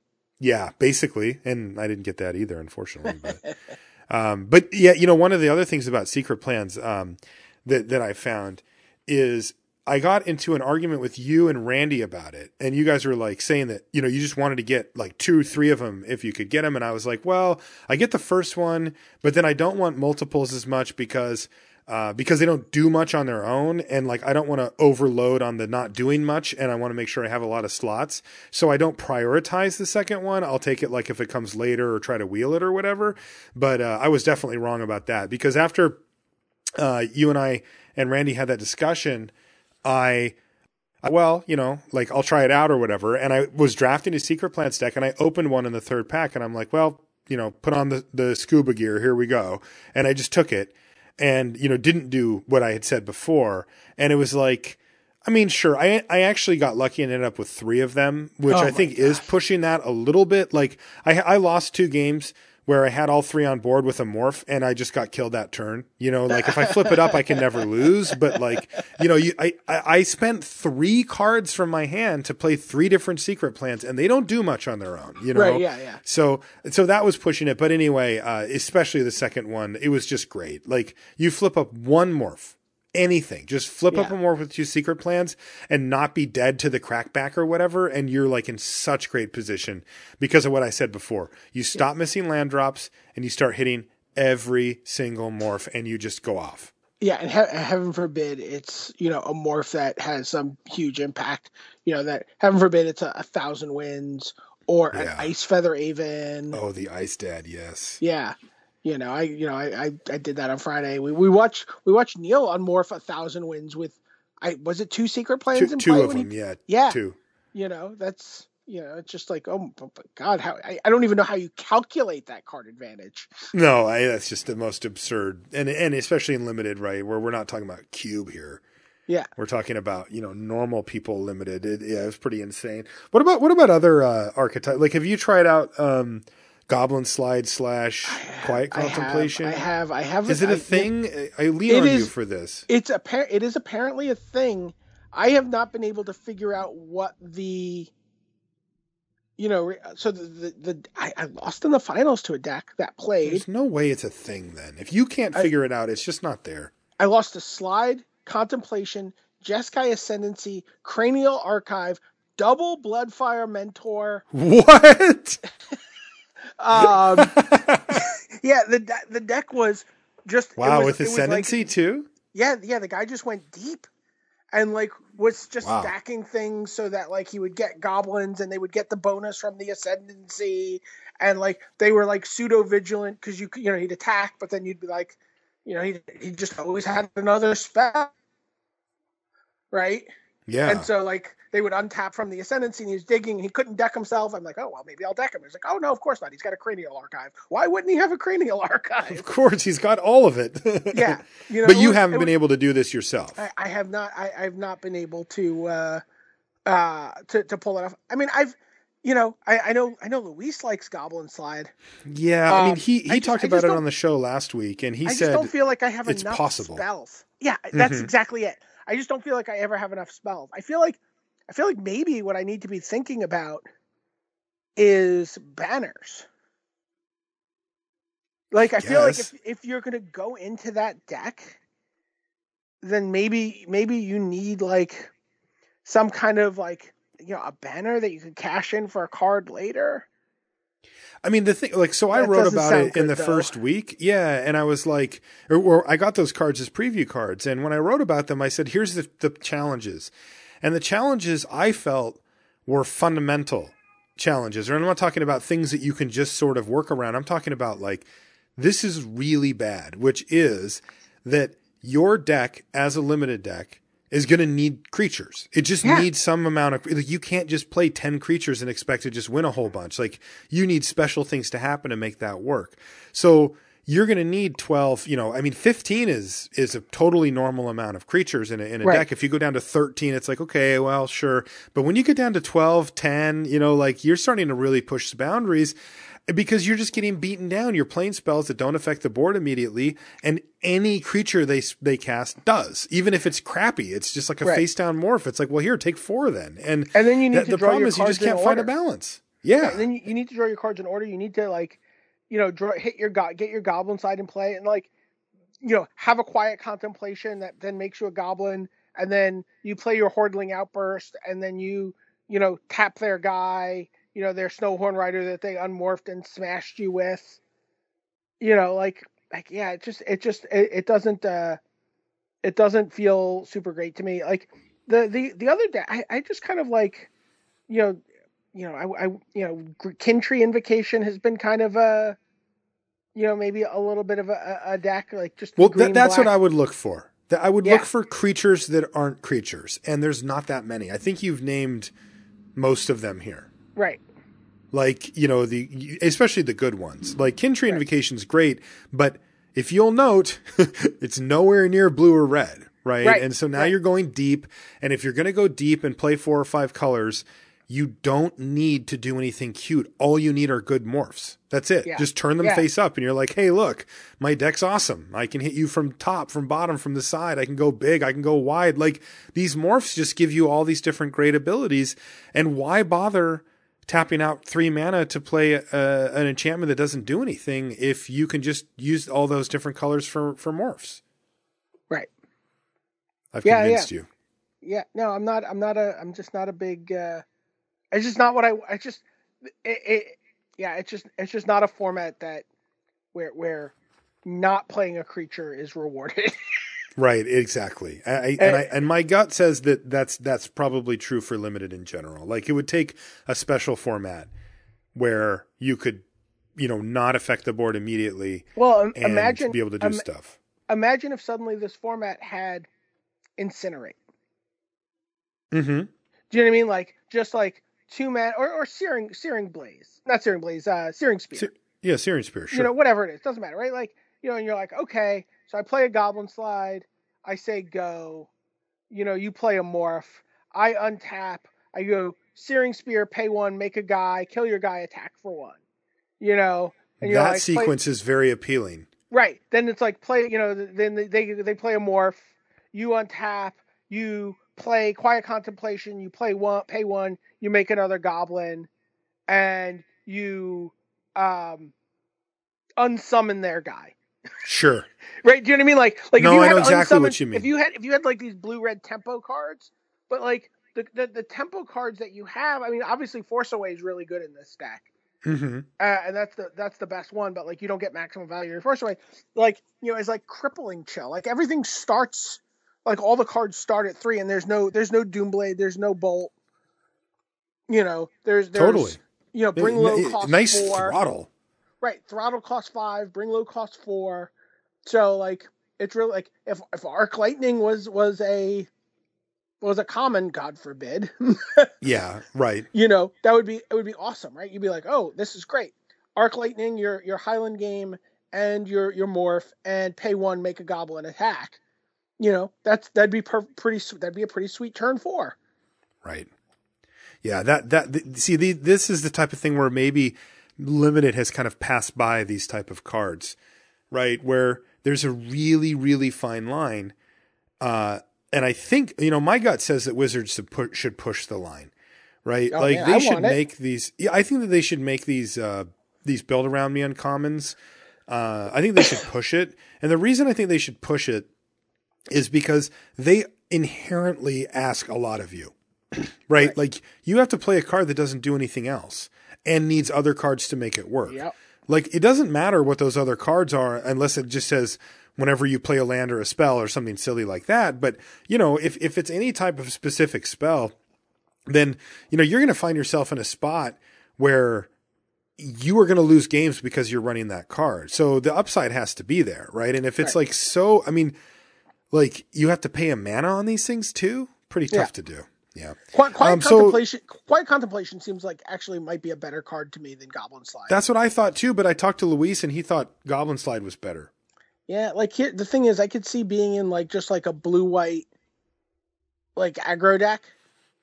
Right? Like just like, you know, 2 drops and Wind Scouts and whatever, and like, you know, suddenly like your Defiance, you know, and then you just have an assortment of Defiant Strikes, Force Aways, and Crippling Chills. Yeah, and just turn those into essentially 2 spells each. Yeah, and just like locking down their best creature for 2 turns. Like it, you know, I can see that, you know, I could see like my 23rd card or my 22nd card being that Quiet Contemplation in that deck. Me too, just for the upside. Yeah. Yeah. Because like the first time you force away their big thing and Quiet Contemplation down their other thing and hit them for a few in the air, like that game's just going to end. Like, right. I could see a situation where you could just like, you have enough cantrips and enough things that you're going to be able to just kill them in, you know, a 3-turn sequence with a pair of Wind Scouts or a student and a Wind Scout, or, you know, like where you also have like those prowess guys. Sure. Now you said that you don't really want to be playing this deck. What do you want to be playing? I know you want Secret Plans, but what else has caught your eye lately? I mean, I really want to play Sultai. I rarely have passed a Dead Drop or Treasure Cruise in this format.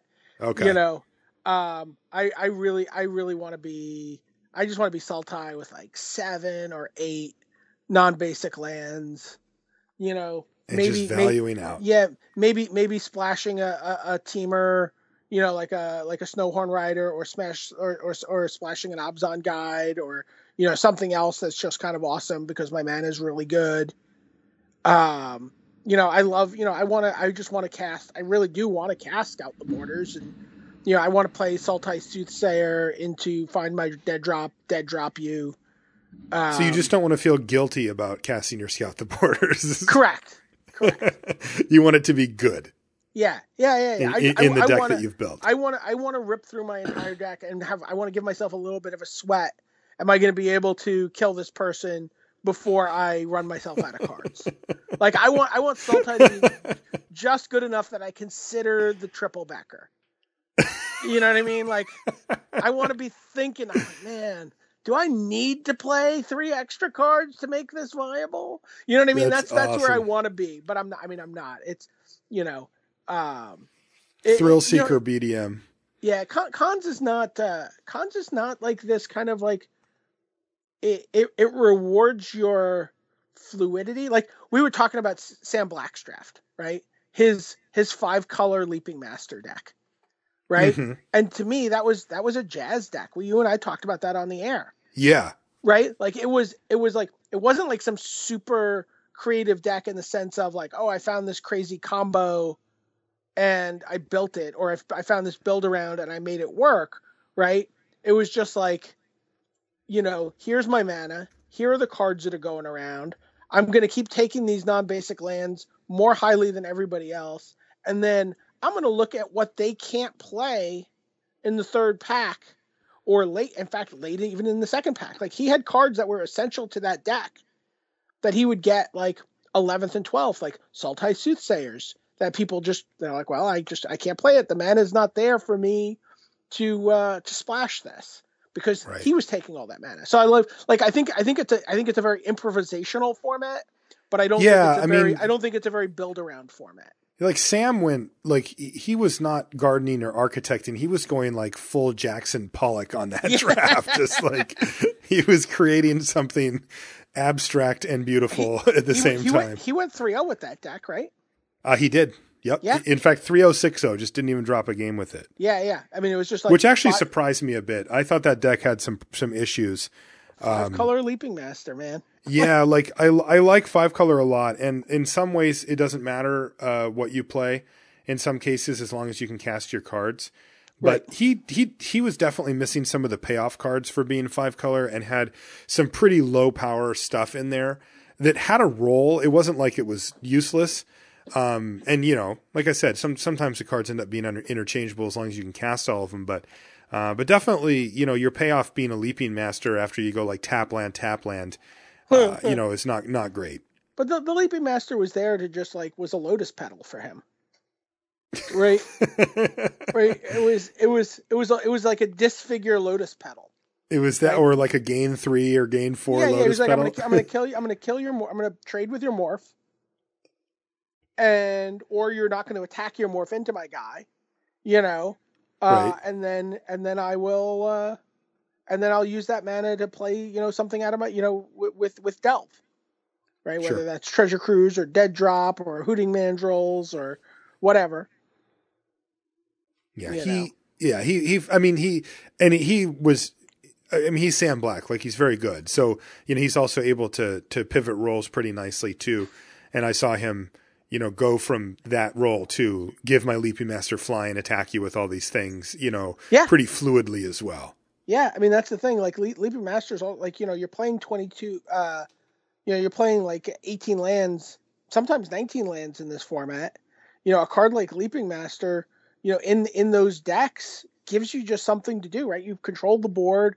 Maybe there's just kind of a stalemate of like, 5 toughness with less than 5 power creatures like hanging out on the board, and Leaping Master, you're like, all right, I'll just sink some mana into this guy. He reminds me very much of what was it, Crawl Warrior? What was that? Like he was like, the one, where you could it was like scavenge it. Yeah, no. It was like just like a 2-drop, and then for like you 5 or it. 6 mana, you could pump it up to a 5/5.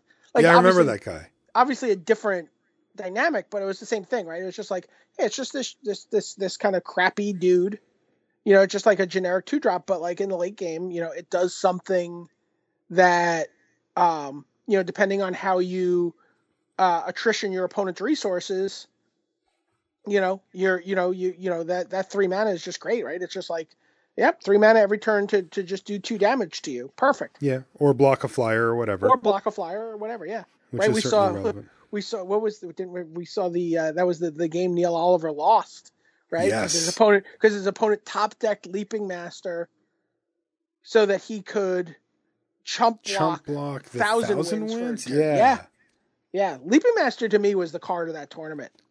It really did a lot of work across the board. That game was insane, and then of course Seth Manfield leveraged Leaping Master. Leaping Masters, yeah. Yeah, and then Sam Black and his 5-color Leaping Master deck. You're right, it was everywhere. I didn't really put that all together, but Leaping Master made an appearances. Doing all these, performing all these different roles, right? Like, it was very, very much like just this super beatdown card for Seth Manfield, where for Sam it was just like, it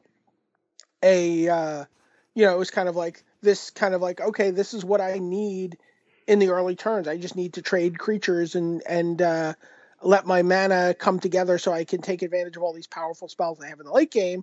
And then for other people, it's just like, hey, I'm Jeskai, man. Right. I need 2 drops at attack. This is my Highland game. I'm Jeskai. Right.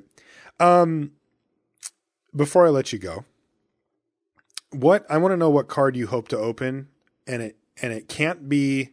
I want to know the guilty card that you hope to open in your Khans drafts, and it can't be Secret Plans.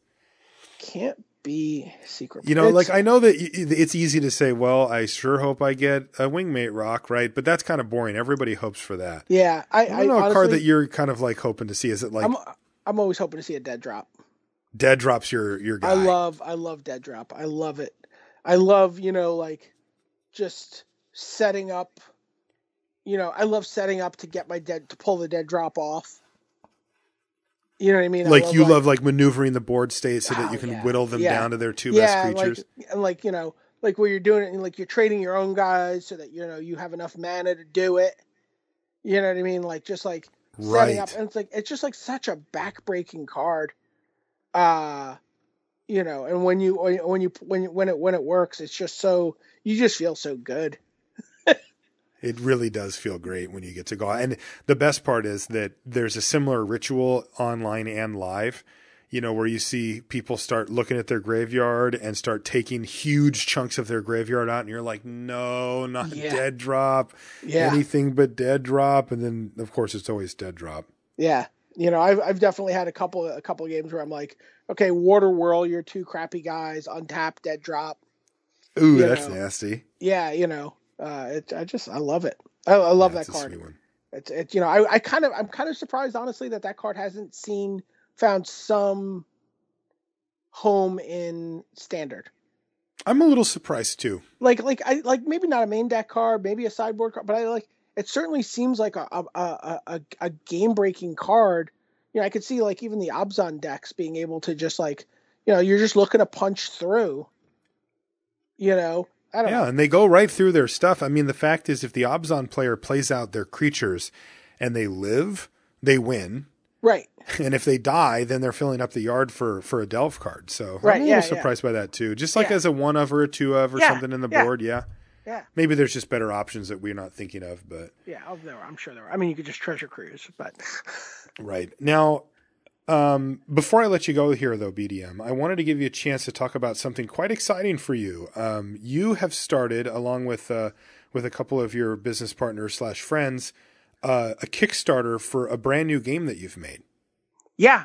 So we're like about a week into the Kickstarter. The game is called Emergents Genesis, and it's a deck building game. So if you've ever that's why I thought it would be fun to talk about, because you get to draft basically, right? Yeah, well, that's exactly it. If you've ever played Ascension or Dominion, you get an idea for how those games work, and it's like basically, it's about building a deck on the fly. So you start off with a deck of 9 cards, which are all resource cards, like essentially like lands, but you play them from your hand. And you have 6 cards that let you give you a unit of energy or a resource, and 3 cards that let you punch your opponent. Oh, punching opponents. Yeah, because this part really appeals to me. Yeah. That's not what those games are normally about. Normally it's like somebody does something and they're like, oh, I've assembled enough of these things that I win. Right. Which I'm always bummed out about, because I want to kill people. Right. Yeah, I got all the widgets. I win. Yeah, like if I was gonna frame the game in Magic terms, it's like a draft Grand Melee, right? Or okay, it's like, sure. It's like the elements of drafting and the elements of like playing multiplayer Commander. Right. Right. So you're when you start the game, you choose a character, you play as that character gives you a unique ability in the game. So that's cool. So you have this unique base ability that the other players don't have, and then you basically start building a deck. So you draw your opening hand of cards. You say, okay, I've got these 4 skill points. So I'm going to use that to acquire a card that costs 4. And you acquire that, it goes to your graveyard. And you're like, oh, I have this punch left over. I'll punch you, Marshall. Take a point of damage. And then you draw your next hand, and then whenever you can't draw a card, you shuffle your graveyard. and that becomes, and your deck resets. So you're constantly acquiring cards, and then the next time you go through your deck, you get to see them. Gotcha. Right. So, and then what you want to do is, evolve a strategy based on the cards that are available to you. Right. There's like, a selection of 6 cards out on the table, that you're looking at, and you're like, okay, I want, that's really good for my deck. I want that. And someone else might be like, well, I'm going to actually destroy that card as part of my turn, sure. to see a See, new that's card. cool. That's really cool. And then what you also need to do is figure out a way to get cards out of your deck, because you also just like, you want to build an engine, right? You want to build a deck, and then you need to figure out a way to both stay alive and kill the other up. It's like a 2 to 4 player game. You can play it heads up, but like if you're playing 4 players, you got to be able to figure out, how do I navigate? Oh, excuse me. How do I navigate building my deck and actually defeating everybody else before they all gang up and kill me. So, there's this really neat, and it's something that I've talked about this a little bit in some of the posts I put on Facebook. It's something that I'm super passionate about, because it's this fusion of my career in comic books and my career in games. Yeah. So what's you didn't say what the general flavor and such was for right. the So the game. Emergents are what we call superheroes in the world that I created for this game. There you go. They're called Emergents because that's when your powers manifest in this world. They're emerging. So you're an emergent. That's what they call superheroes. And there's a universe of like 70 something characters that I've created. And there's, a handful of them that we see in this first game, 4 professors who were the original superheroes in this world, called the Genesis Squadron, who have now retired and are sort of teaching the next generation of emergents how to use their powers. And then a handful of their best students who've become superheroes in their own rights, and a couple of other characters. And then there's basically 4 different ways you can, proceed to build your deck, right? There's strong harms, which are these characters that are built around brute force and, really just like kind of, beating the snot out of your opponent in this very kind of blunt way. They're really just about like hitting. There's punching. Mm-hmm. Punching, yeah. There's acolytes, which are these kind of like, they would be your equivalent of the blue mages. Okay. Uh-huh. You know what I mean? They're tricky kind of counters. They're definitely doing tricky stuff. They have the ability to, kind of like fend off attacks and defend themselves. And they tend to do a lot of deck manipulation and stuff like that. They're non-stops, which, they draw a lot of extra cards. You're going to love them, Marshall. Okay, that's going to be. I'm excited for those. There's a basic card that just says when you play it, just draw another card, right? It's just like an opt effect. Nice. And it's right at, and then the last version are what we call sculptors, and that's the ability to take things. So they'll destroy cards on the board or destroy cards that other people have and use them to create new cards, to forge new things. And so they have the ability to sculpt. So the main character in this universe is Professor Helios, and he has the power to sculpt things out of fire. So he has like a sword and a shield that are made out of fire, but that's like something that he does through his power. So, but he could make a fire truck. Is the joke I tell. A fire truck. Yeah. But yeah, so I mean, we did it with we worked with all these like amazing comic book artists on the project, Amanda Connor and Lee Motor and Giancarlo Caracuzza, and like one of this guy Steve Ellis, who has a studio called Bottled Lightning, who is just unbelievable. So the game is gorgeous. Like if you awesome. like superhero comics, this is going to ring very, very true for you. It really, this, I mean, that's what I did, right? Like before I ever got into games, I used to publish comics. I've written comics, been an editor in chief for a line of comics. That was my first career. So like, this is done, not like, hey, it would be cool to do a superhero thing. What do we know about? It's like, no, this is in my DNA. Right. You are deep into this particular world, and people that work in it still, and all that. Yeah. So that's super cool, man. Yeah. And I'm really excited about it. I love, as I don't know what I love more, whether it's the game or the opportunity to like write flavor text for these cards and sure, tell the story. And there's a lot of stuff we're going to be doing. We're going to be doing some digital comic stuff with these characters, and really, we're lined up to do multiple games. There's generations of characters in this world.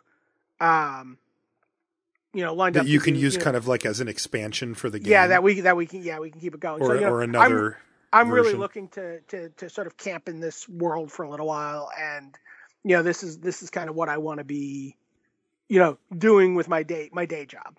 Ah, gotcha. Because if you can make this successful, and if this world resonates with the people that you want it to resonate with, right, then you can spin it off into all types of cool stuff, right? Yeah. Comics. You make stories. A sweet world, basically. Yeah, man. Opening up at a multiplex near you in 2018. There you go. That's awesome. So, talk to us a little bit about what's going on with the Kickstarter. Like, so people can go visit it. Where can they find it? And kind of what are you looking for? Like, how does this work from your end? Well, right. Really, what we're looking to do is sell people the game, right? Like at the most basic level, where we're looking for people to like pre-buy the game from us. Like, you could like, honestly, if people are out there just like talking about the game, that's really helpful for us. Right? Like just how it is with Kickstarter, just getting the word out is super valuable. So like, hey, I'm really interested in Brian's Kickstarter, Emergents Genesis. I appreciate that. And people, if people want to get a print and play version of the game, they don't want to make the investment in buying a board game. We have a pretty low priced option for a print and play. And so that's that they can print it out at home on their computer and still play? Yeah. Once we have the graphic files all finalized, you can just print it out and cut it up, put it in some sleeves, maybe some LR sleeves.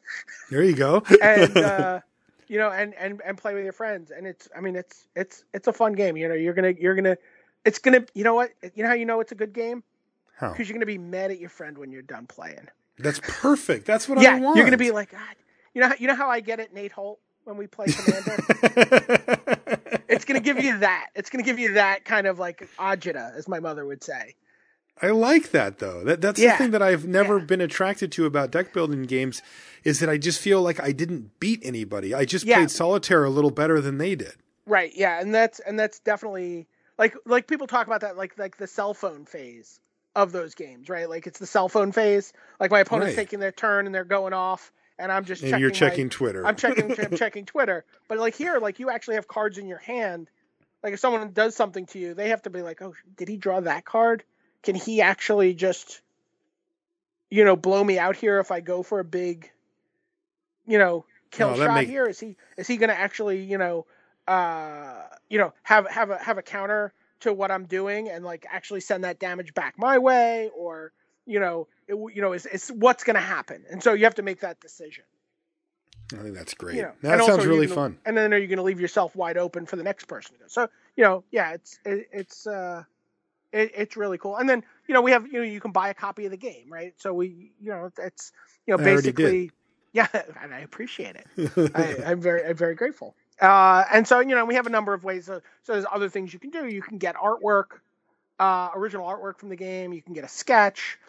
We've been working with a custom action figure guy who is doing custom action figures of the main 4 professors for us for the Kickstarter.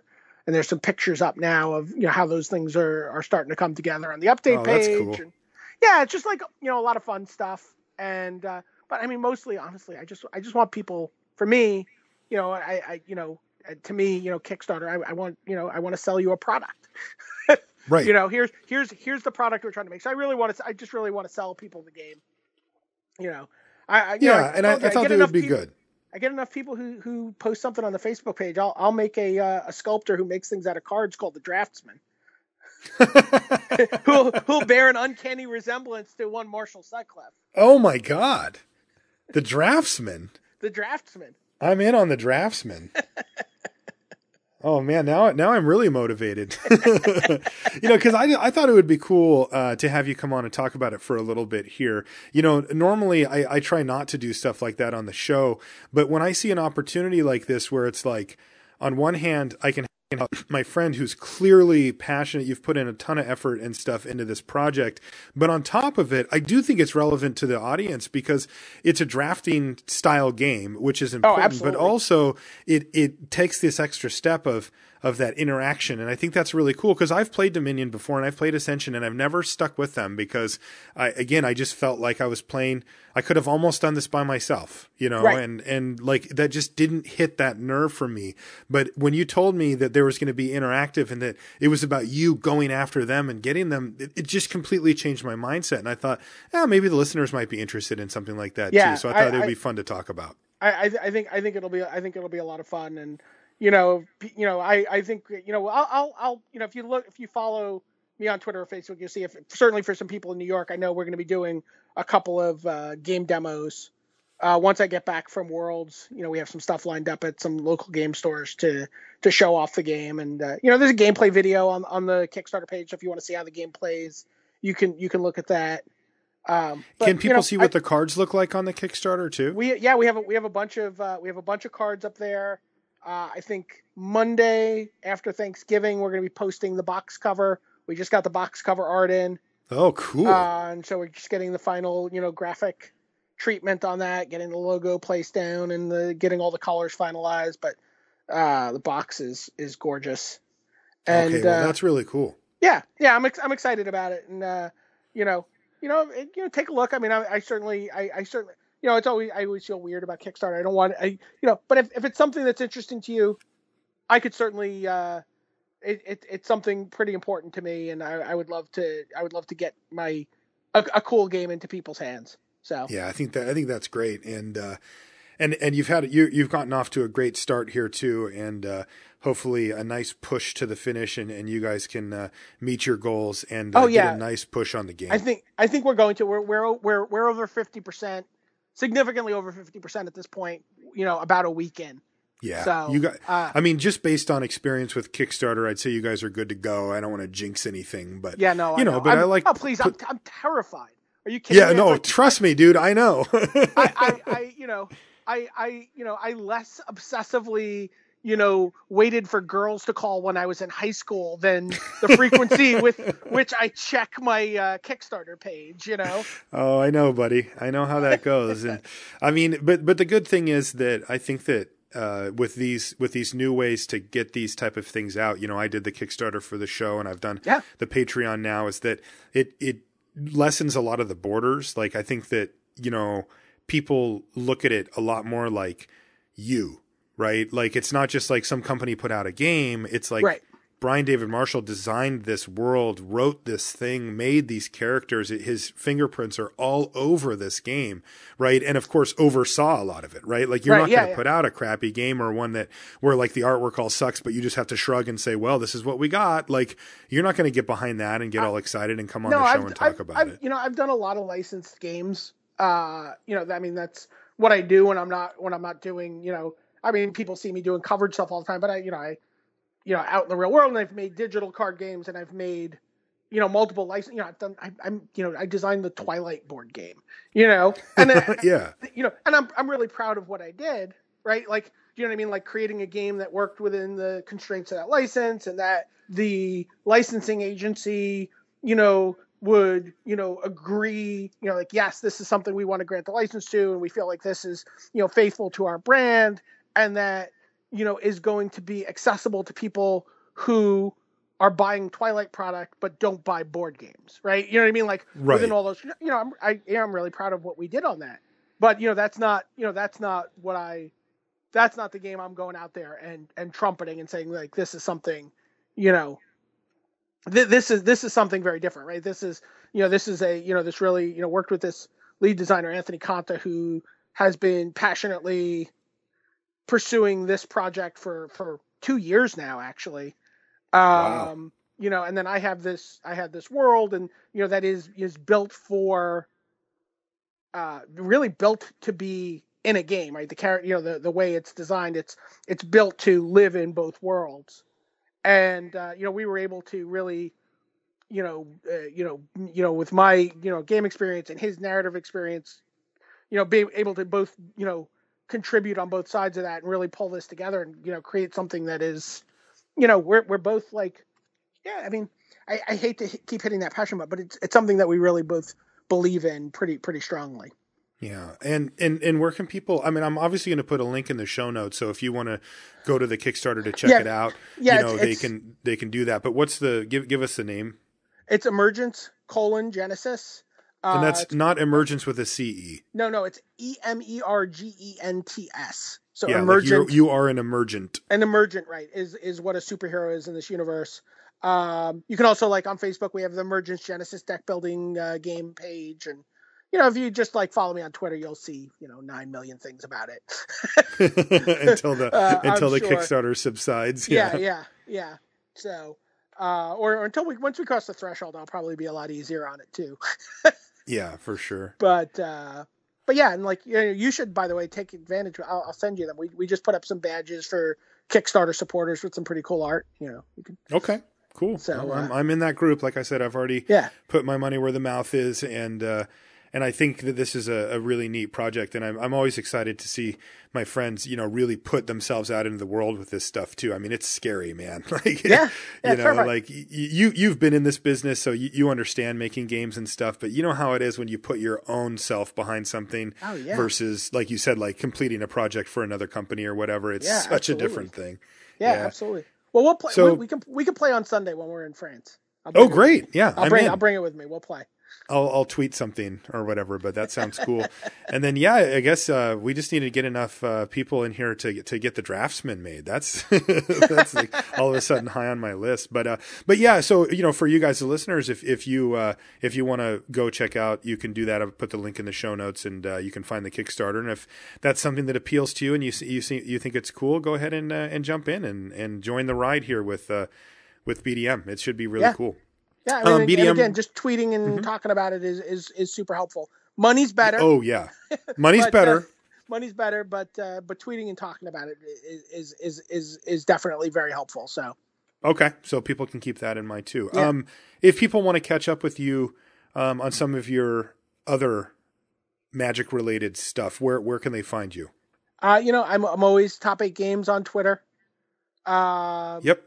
Pretty constantly tweeting some combination of, Magic discussion, TV talk, complaining about my sports teams. The Knicks, yeah. I do, Mike and I are doing the Top 8 Magic podcast on a semi-regular basis. Yes. And where can people find that? So we're on manadeprived.com. Right. And we have we have some stuff coming up from Top 8 Magic over the next couple months as well. That's going to be pretty exciting.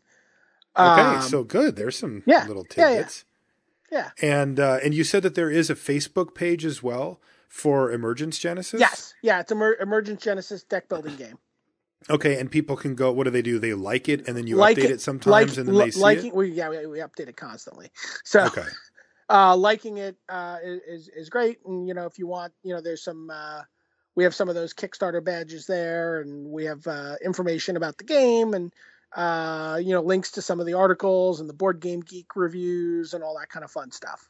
Okay, well, that sounds cool, and I certainly wish you all the best luck with that, BDM. I'm sure it'll be successful. I haven't seen you not be successful since I've met you, so I guess just keep the streak alive. Yeah. Let's do this, and then I'll see you in a couple days in France. For the meantime, have a happy Thanksgiving. Yeah, you too, man, and happy Thanksgiving, of course, to all the listeners that live in America, because that's right. Yeah, that's so funny. I tend to. Yeah. I know. I do the same. It's an American thing to just think that everybody. Well, I was wishing you happy Thanksgiving. No, I know. I appreciate it. Yeah, that's and I'm planning on that. For you guys at home, on your nomadic, more stops for you, flying home from Ottawa, or visiting family members on Thanksgiving. It's more It will be more on Thanksgiving. It will be one more. I had 3 stops coming home from Ottawa on the airplane, and I'm going to 4 different households for Thanksgiving across like 3/4 of Washington State. Can we get a stuffing pick order after the event, or do you not want to? Yeah, I actually already know it. I already know it, and I'm not outing anybody. But I absolutely plan out ahead for, you got to save room there. And the worst part is, best dessert and best like stuffing, like turkey's turkey, right? But best stuffing and best dessert are not at the same place. Oh, wow. So I really have to map it all out. I'll be exhausted by the end of it just from having planned out where the best food is. All right. And one last pick order question. This is a straight up either or pick. On cranberry sauce, out of the can, or made from the cranberries. Oh, made from the cranberries. Okay, good. That is. I can't do the can thing. No, but there are people. It doesn't look like food. There are people who are almost religious about that. That's know. Cranberry sauce to them. Two of my 4 stops are on that train. So. All right. Before I get myself in any more trouble, you guys can find me on Twitter, of course, Marshall_LR, and you can find all things related to the podcast at lrcast.com. Thank you, BDM, for hanging out with us. And always fun. Yeah, and we'll talk to you guys next week.